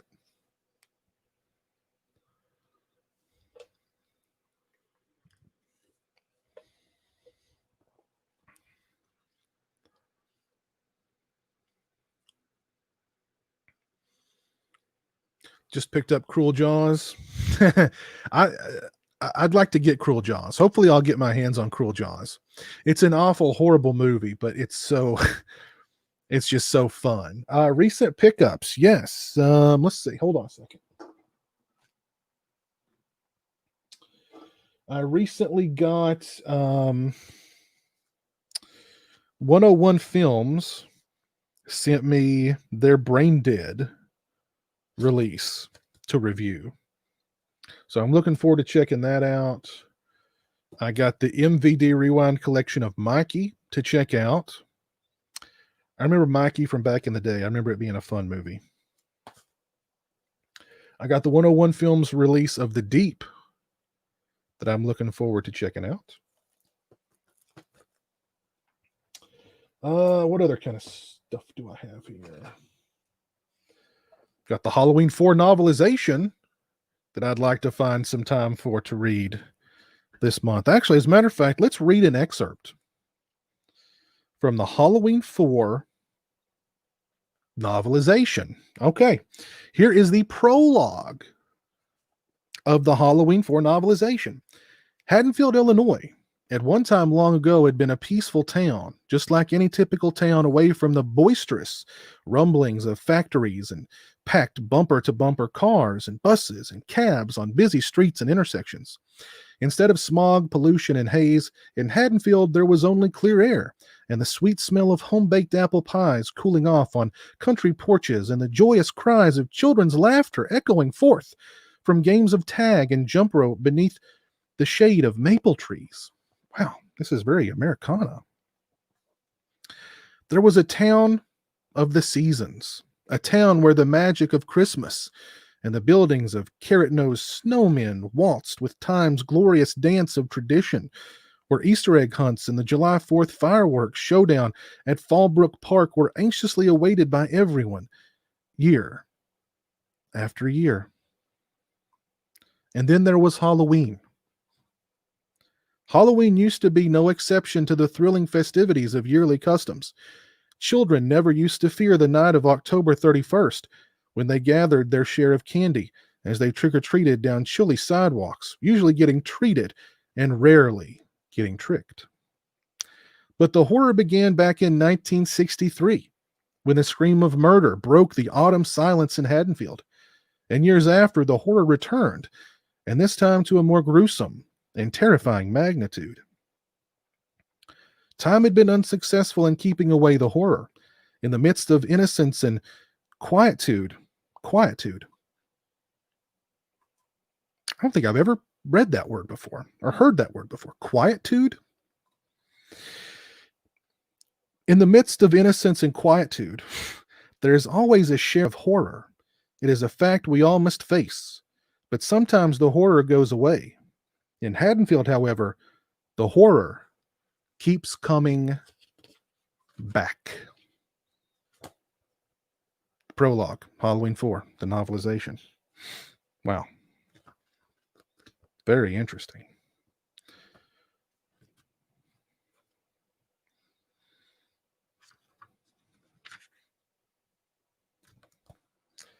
Very interesting indeed. Does the deep have the TV cut?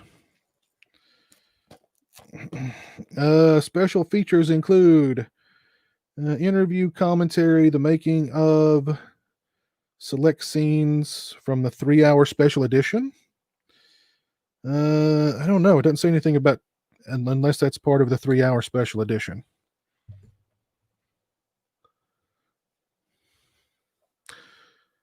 Learn a new word every time you crack open a book. I know. There you go.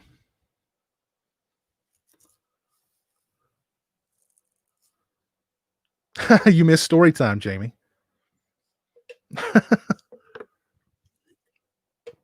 What year was the book written? I'm going to guess probably 88. That's the year the movie came out. 88, yep.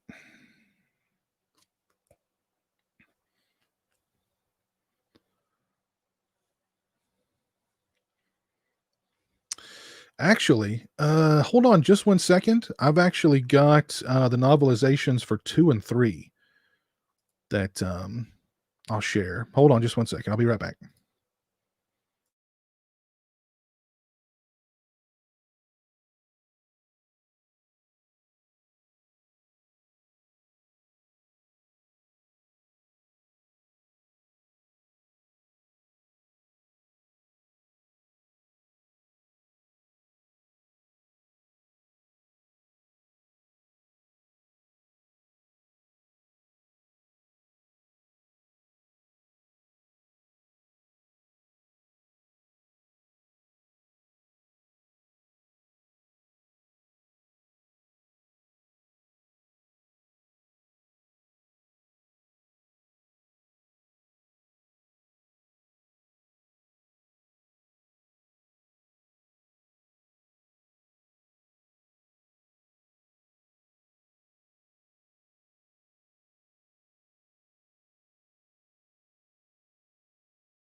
All right. So here is Halloween 2, and here is Halloween 3. Both of them were written by Jack Martin, aka Dennis Etchison. Let's check out Halloween 2 first.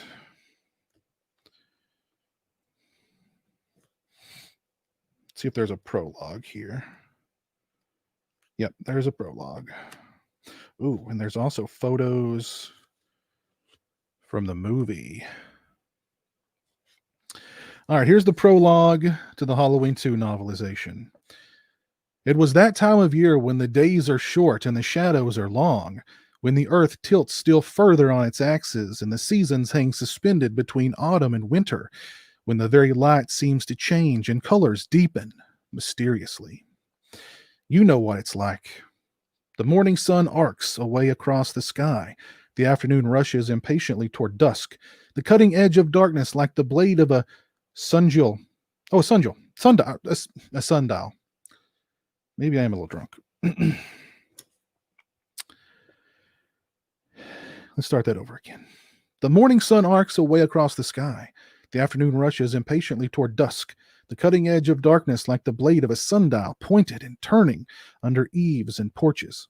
A time of dampness and slow, flaking rust, of barking dogs that are never seen, of creaking lampposts and pale neon signs, of telephone lines that crackle as if under water, of distant traffic and the laughter of children fading behind you and in front of you all at once, of the broken moon drifting like a gauze-covered face, of the dripping condensation in chattering drain pipes, of the clutching of wings in the roofs of moldering garages, of frost on glass, of moist, endless coughs, of mildewed gloves and too thin socks, of soft newspapers and food that is never hot, of litter dropped in gutters melting into paste, of laundry wilting before it can be folded away, of labels buckling from jars in the musty cupboard, and of your own white breathing, alone at midnight, glazing the window, and then slipping out through the screen to meet the cold steam settling in the flower beds below. It was the 31st of October in Haddonfield, Illinois. It was late, very late. Once again, it was Halloween. The night he came home.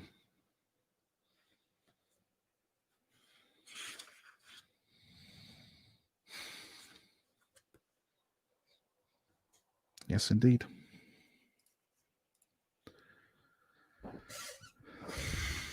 There's HorrorHound85 in the chat. HorrorHound, how you doing? Hope you're doing well. All right, PlayStation 9, take care. Have a good night.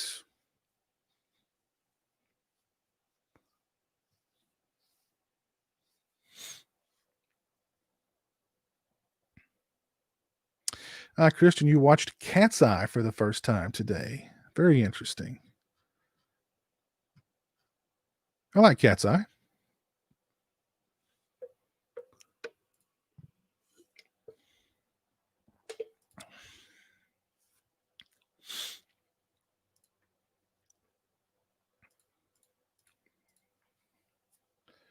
Let's check out the prologue to Halloween 3 season of The Witch. Thank you, Eric, for becoming a channel member. Appreciate that, sir. Have I seen how much Sleepaway Camp 2 and 3 Blu-rays are going for? Yes. I have indeed. Yes, they're not cheap. What's funny is the Sleepaway Camp, the first movie, is still in print, I think. But 2 and 3 are no longer in print. And they're going for crazy money online. Thank you, Eric. All right, so let's check out the prologue for Halloween 3 Season of the Witch. This is funny. Dennis Etchison wrote this book under the Jack Martin pseudonym, but then he dedicated the book to himself.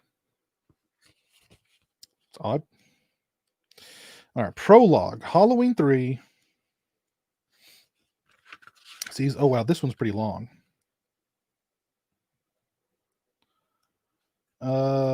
Yeah, this prologue is really long. We may not read all of it. Here we go. Chalice was dead. Wow, what a way to start.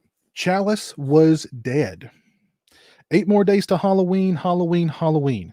Children's voices drifted into the room, thin and tinny, sinuating from the corridors into the bright light, bouncing off sterile walls and ringing like beaten silver over the bowed head of the man in the white lab coat, which, of course, did not move. 8 more days to Halloween. The insistent refrain, chanted inanely in the tune of London Bridges Falling Down, was for a few moments everywhere, even cutting into speakers, which were set to carry only a steady drone of muzak around the clock throughout the hospital, and it had seemed to Chalice lately the entire world. But tonight he was feeling no pain. Silver Shamrock. At last the advertising jingle wound down, followed immediately by a few bars of what sounded like Madison Avenue's idea of an Irish jig. Then that too faded, and a syrupy sea of characterless, middle-of-the-road orchestral pop music washed over everything once more. It was a thick, blue sound like like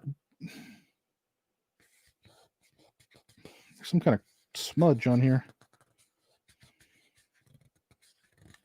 Like bells muffled by fog, and it fell softly on the ears, demanding nothing but passive consumption. On a night like this, even Chalice might have found it soothing. It was the music of merciful oblivion. Chalice was slumped forward, his forehead distorted against the ersatz wood grain of a table in the staff lounge. There was no one else in the room. In the distance, a bell was ringing dully. There was the creak of a stainless steel cart wheeling through the halls. Somewhere the squeak of rubber soles on polished floors, followed closely by clipped, efficient voices, as brittle and cold as window glass, and the thumping of doors opening and closing in another part of the building. At this hour, just before the majority of the hospital staff changed shifts after dinner break, no one had found him yet. Chalice could not have planned it any better if he had tried. Above and in front of him hung an institutional TV set.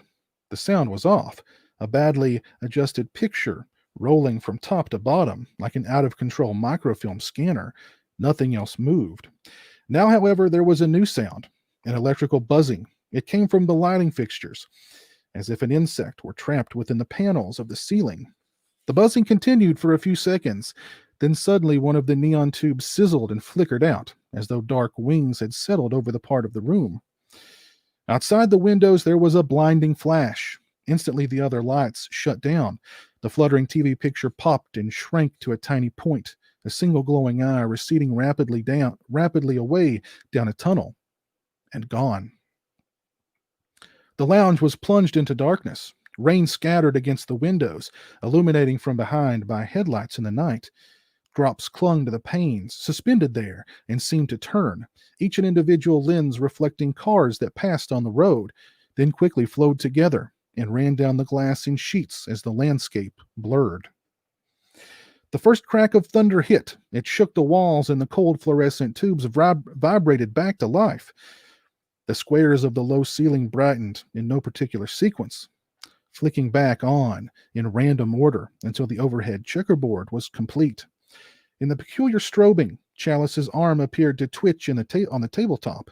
His head seemed to raise uncertainly an inch, 2 inches. A running in the halls. The door burst open. A nurse stood there, hands on hips. She hesitated before coming in all the way.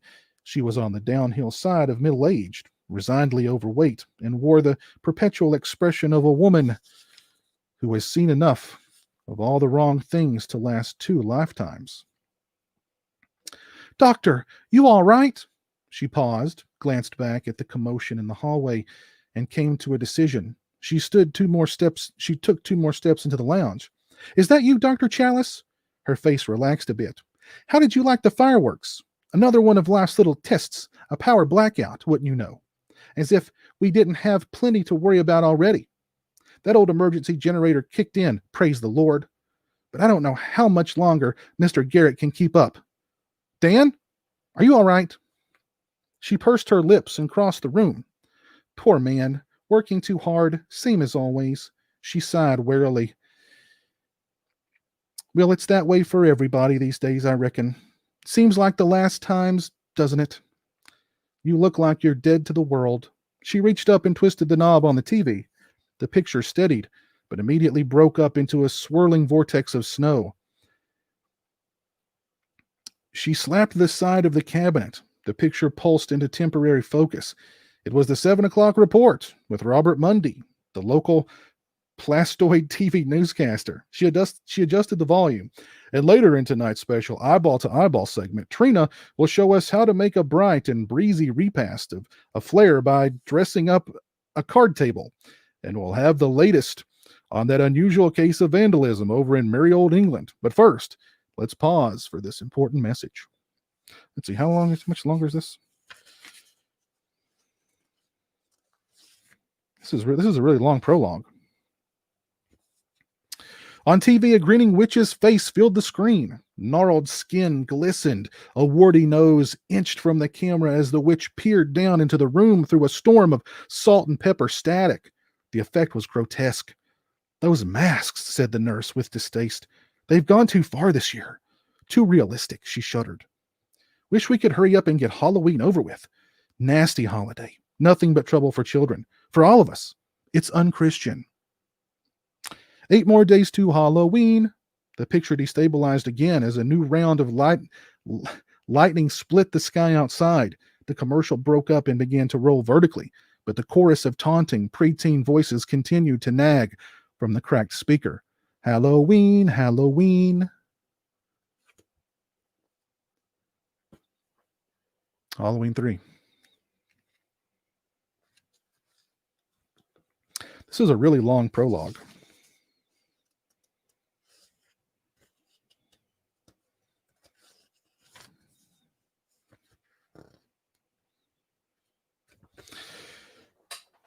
So there you go. The prologues for the Halloween 2 novelization, some of the prologue for the Halloween 3 novelization, and the full prologue of the Halloween 4 novelization.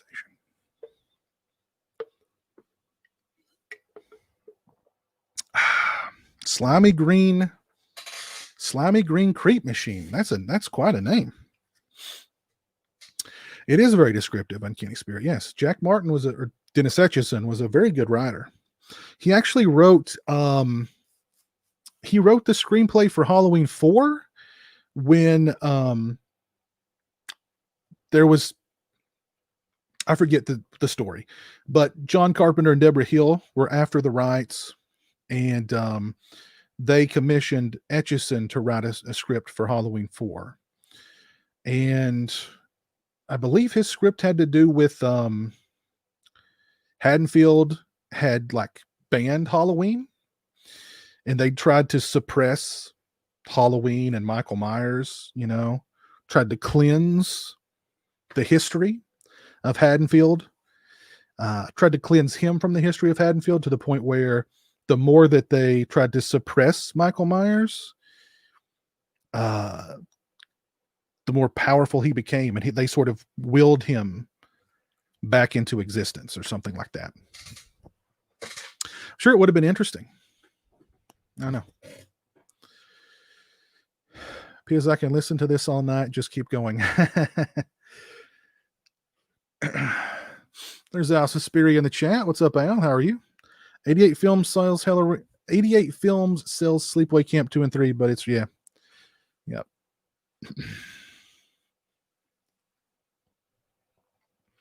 There's Nocturnal Toothbrush. What's up, Nocturnal Toothbrush?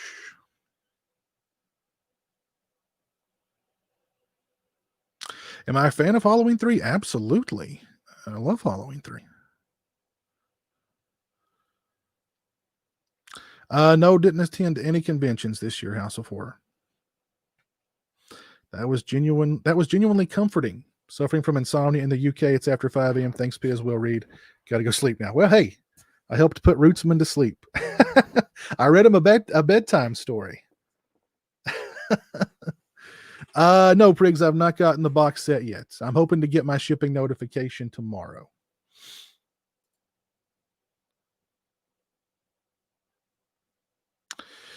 What's the channel? I was actually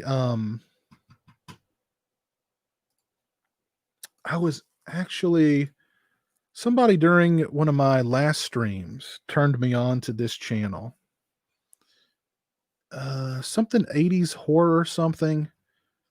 And these people or this guy, I should say, he read, like the whole video was him reading horror novelizations.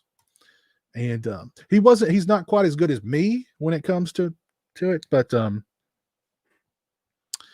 was messing around earlier today, doing some cleaning down here, and I listened to a little bit of the Friday the 13th Part 2 novelization and a little bit of the I think maybe the Friday the 13th Part 1 novelization. Yeah, it was definitely the Friday the 13th Part 1 novelization. Yeah. So he does a good job. Actually, I don't think he would issue a copyright strike if I did play one of his videos, but let's not risk it.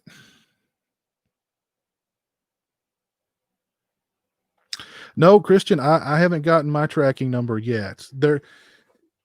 Tomorrow's the final day that they're shipping them. So tomorrow they should all go out.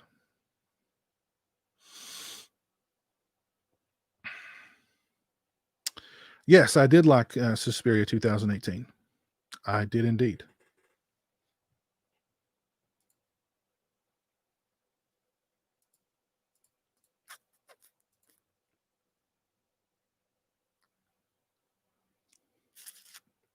No, it's not called Paperback Mania. Let me pull it up here. It's the 80s slasher librarian. That's the guy's channel. Let me screen share it here. Let's pause that. But he had a lot of cool stuff. I'll screen share it here. Give the guy a shout out. So here we go. 80s slasher librarian. Like there's the Halloween 2. Well, wait a minute. That's his podcast talking about it.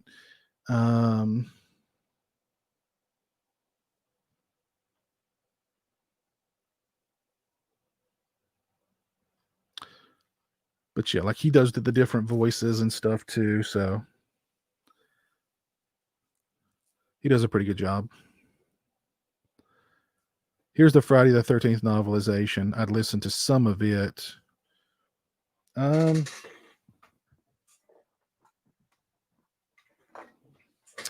Surely this guy won't issue a copyright strike against me. I hope. Let's listen to a little bit of the Friday the 13th novelization. Actually, I don't know. Let me make sure that I turned on the audio so you guys can hear it.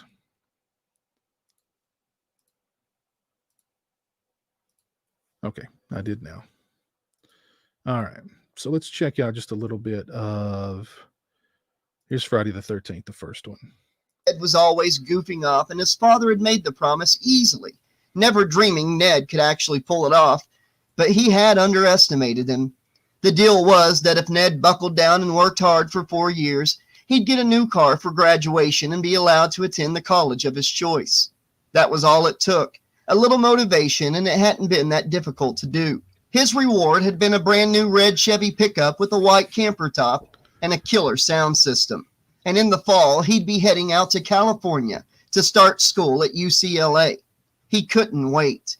He was already dreaming of the beach at Malibu, thinking about the girls he'd meet and the connections he would make in UCLA's film program.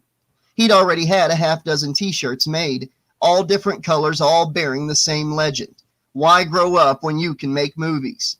Add a couple pairs of jeans and some new Reeboks, and there was his college wardrobe.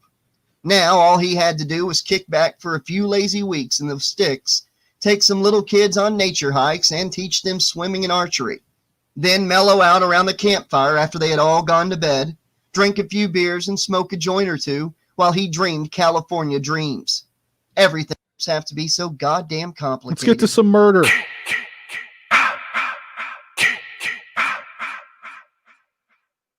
Bill?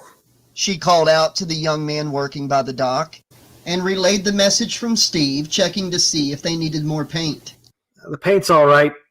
I think we're going to need some more thinner, though. Okay, I'll tell him. She turned to go. Alice, Yeah? did the others show up? Yeah.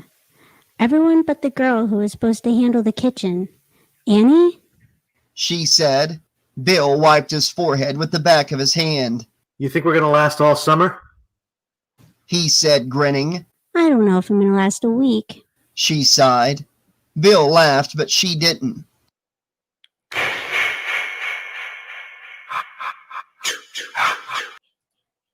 All right.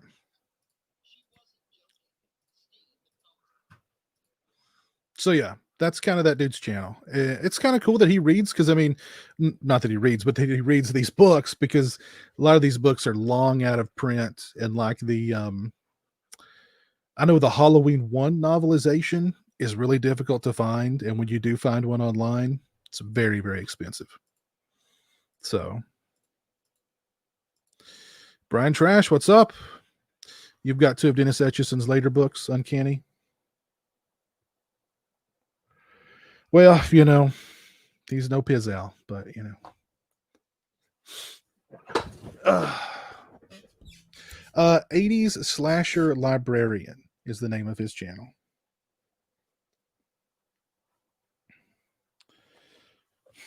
Let's find a random spot here in Halloween 2.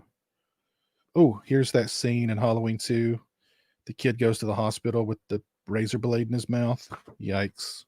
I just totally dropped the book.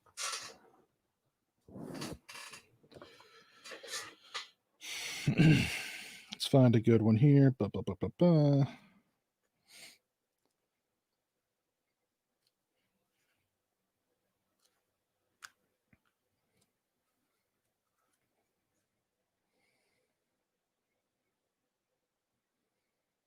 Ooh, here's right after the death. Well, let's see. Let's read about the death of what's his name? Let's see.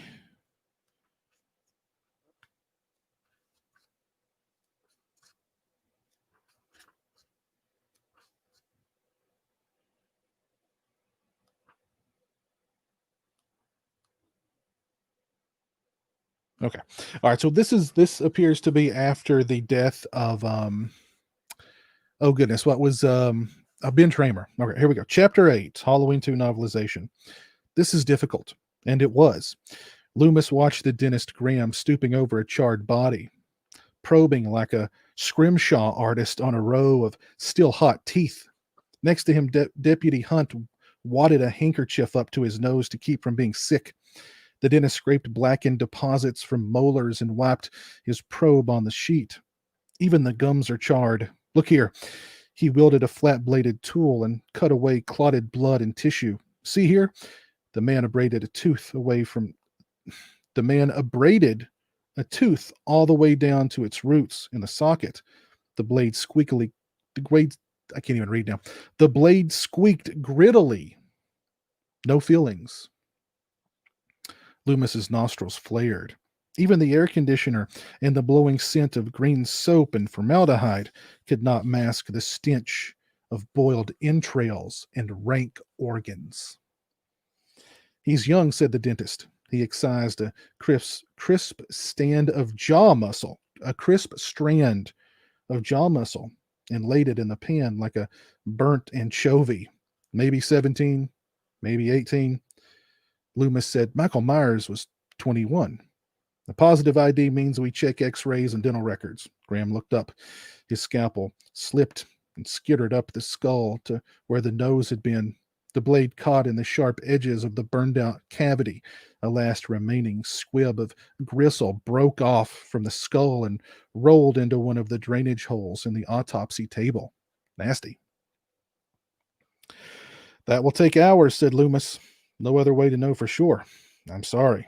Graham smiled helplessly at Loomis, showing his teeth, and adjusted his eyeglasses with a sooty rubber glove. We haven't got hours, Loomis paced, seeing the scales for waiting, the jars of preserved kidneys and intestines, the plastic bags full of tagged appendages.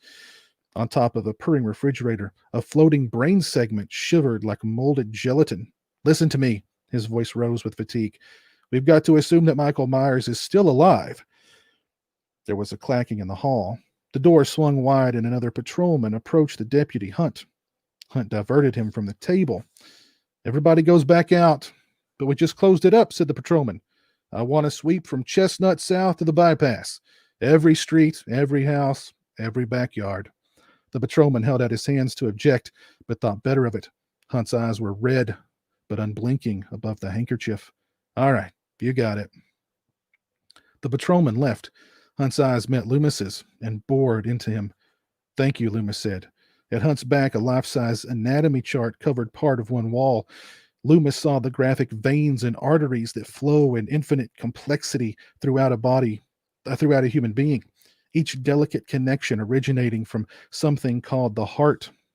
As small and nondescript as that organ was, it dominated the entire picture and seemed to give the pattern meaning. Hunt lowered the handkerchief, his eyes never leaving Loomis. I knew Annie Brackett, he said with difficulty. The other kids, too. And now there may be another boy lying on this slab here who died because of you. So don't thank me, doctor. Just help me find him. All right, said Loomis. But the deputy had already left the room. Loomis can never get a break, you know. Can never get a break.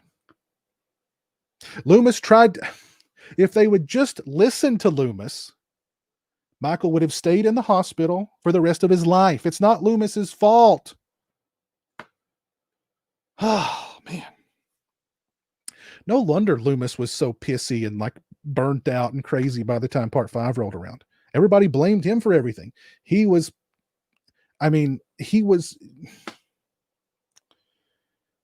poor Loomis. Loomis was the only one who knew the truth. Okay? Nobody listened. Then people died, and then they blamed Loomis.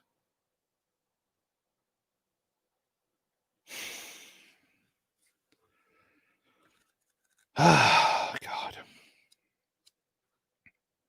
You know what Loomis should have done? Loomis should have threw his hands up and been like, okay, you go get him, jerk. I'm going home, wherever that is. You take care of it, Chief. And you know what would have happened? They'd all died. Michael would have killed Jamie, or Lori, I mean, and then he would have just walked away. And then he would have become obsessed with some other girl, and the whole thing would have started over again. Loomis made the ultimate sacrifice at the end of part 2.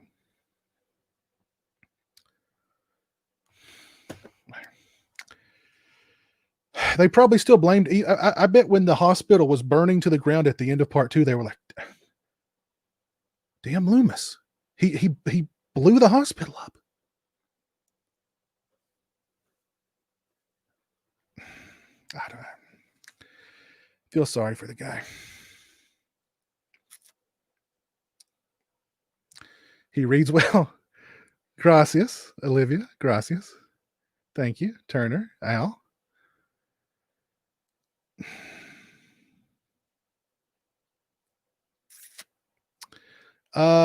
Thank you, Bryce.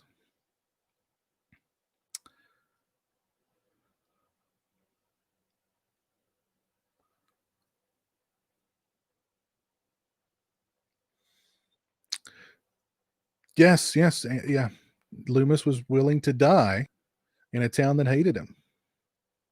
Yeah, it's true. Thoughts on Priggs? Is that a joke? Thoughts on Rob's?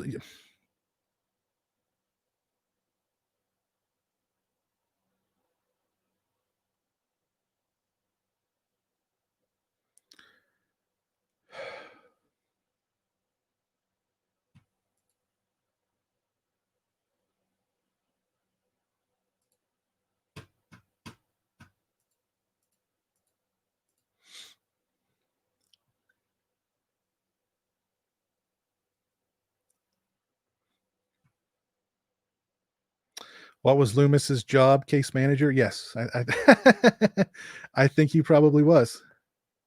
Yes, I think he probably was. Goodness gracious.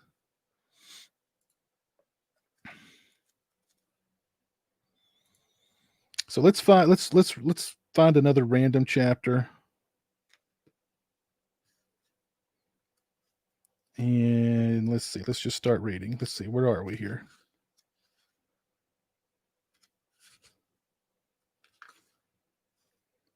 Okay. Let's more on Loomis. Chapter 13. Loomis thought he heard a car horn blaring like a lighthouse warning as they entered the hospital parking lot. There was no sign of life. It was a poetic image, but there was no time for any of that now. The marshal allowed the barrel of Loomis's gun to point him to the emergency entrance. I ought to handcuff you to the wheel, said Loomis, but I have a feeling I'm going to need you in there. Can I trust you? What have I got to lose? Except my job. All right, let's go. He led them through the mist of the glass doors. He went in first. Loomis had the feeling they were entering a tomb. For all I know, it may already be too late. Check the rooms down there. He motioned to the marshal. He motioned the marshal into the main hallway. It was surprisingly dark there, the perspective shaded and forced. The marshal cocked his head. Move! Dr. Loomis, Marion said. Stay with me and shut up. Stay with me and shut up. A rattling. 3 heads turned to the entrance. A distorted face and hands, red as a surgeon's gloves, smeared the door. It was the Strode girl, no longer catatonic, but wriggling in the clutches of unreasoning terror, flattened to the glass by the pressure of uncontrolled panic. Her lips contorted into a soundless scream. Loomis bounded to the door. He attempted to catch her, but she arced and made a grotesque effort to run. Her eyes, thought Loomis, her eyes. He set the bolt on the door, then went after her. Dr. Loomis, look! A dark juggernaut appeared outside. It's him, screamed Marion. The marshal reached for his empty holster. Marion took the Strode girl into the hallway. Loomis stood his ground, solid as a rock.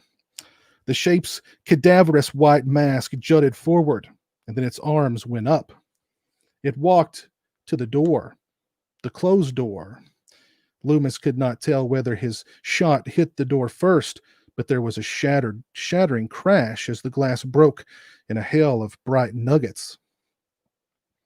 The shape walked through the door. Loomis took the steady aim. Another shot. The shape was hit dead on. Loomis saw the hole burn into the chest, throwing blood as the body took the impact. It kept coming. Another shot. The shape raised its scalpel like a sword. Another shot. Another. Its black heart spouted blood. It dropped to its knees. Why don't you die, thought Loomis. Then he knew. It had died.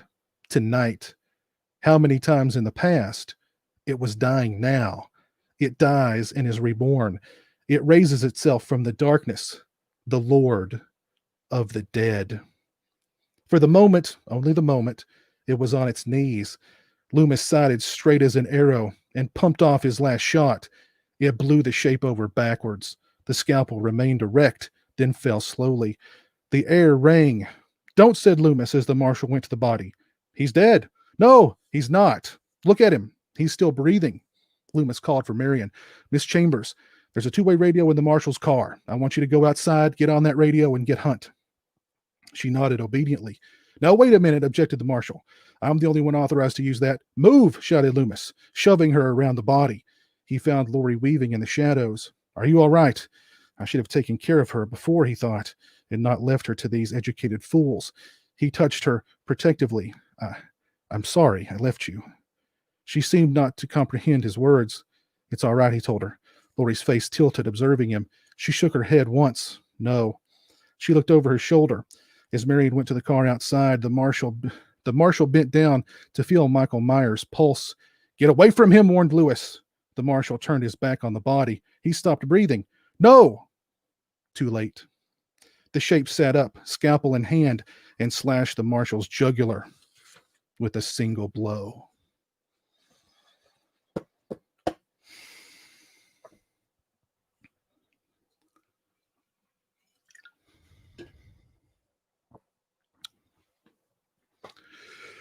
Good stuff.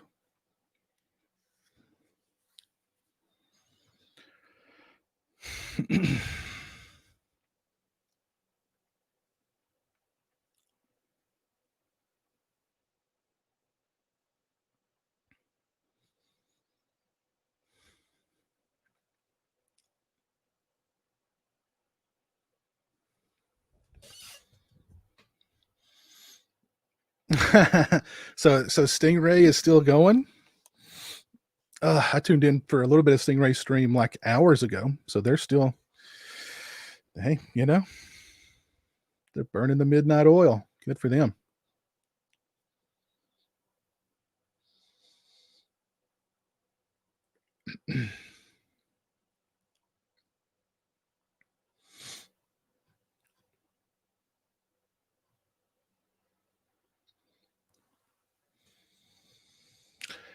Do I like Trick or Treat Studios' upcoming Michael Myers figure? I pre-ordered the Halloween 1 figure.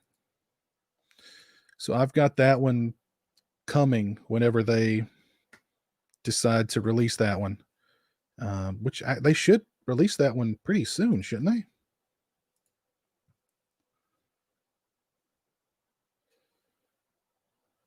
Seems like they should have released that, or that one's coming out pretty soon.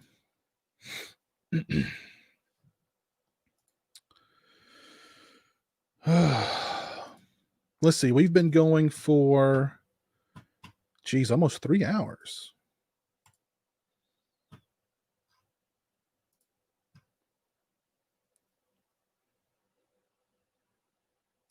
I think I'm going to go ahead and call it a stream there.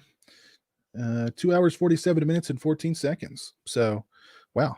It's been a fun one. I had no idea when I started this stream that I'd be reading excerpts from the Halloween 2, 3, and 4 novelizations, but hey, you never know what's gonna happen on a live stream, right? Ah, goodness gracious. So let me give some shout outs here. Shout out to my buddy Nico. Thank you for the $5 super chat. Thank you, Movie Freak 2000 for the $4.99 super chat. Thank you, Kid Square, for the $1.99 super chat. Thank you, Gabe K. Okla, for the $4.99 super chat. Thank you, Southpaw82 for the $2 super chat. Thank you, Eric, for the $5 super chat and for becoming a channel member. Very kind of you, sir. Thank you, Jason Myers, for the $1.30 super chat. And gracias, amiga Olivia, for the $4.99 super chat. So this Friday, or Thursday night, mark your calendars, Thursday evening, I should say, at 6 p.m. Eastern Standard Time. I'm doing a live stream with Rowdy Harrington, director of Jack's Back, Roadhouse, Striking Distance, Gladiator, A Murder of Crows, a lot of really cool movies. So that'll be fun. This Friday, I'm doing Jeremy and I are doing a live commentary for Halloween 2. Definitely looking forward to that. That will be a lot of fun. And next week on the 15th, I'm going to be doing a live stream with Peter Brackey, Michael Gingold, Justin Beam, and Glenn Baisley, the gentleman who produced all of the extras for the Friday the 13th box set.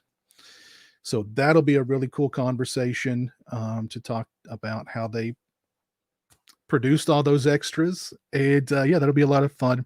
I'm still hoping to squeeze in a live stream with the In Search of Darkness guys and talk about the In Search of Darkness Part 2 documentary and just, all things 80s horror related. So hopefully I can find time to squeeze that in. And then on the 28th of this month, I've got a live stream scheduled with a very, very special guest. I've not announced who this guest is officially.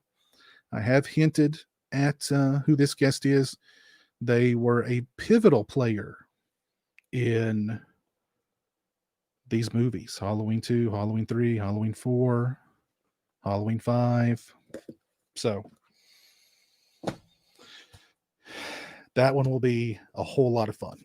And of course, on Halloween Day at 1 p.m. Eastern Standard Time, me and Jeremy are going to be doing a Halloween Day live stream.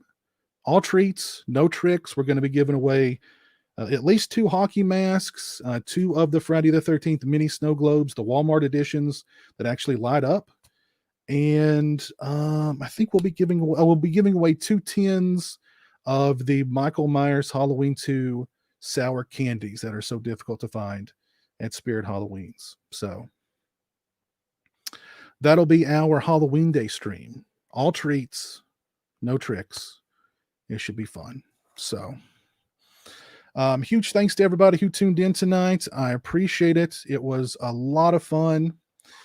And yeah, so I'll see you guys on Thursday afternoon at 6 p.m. with Rowdy Harrington. And yeah, thanks again for tuning in. It was a lot of fun.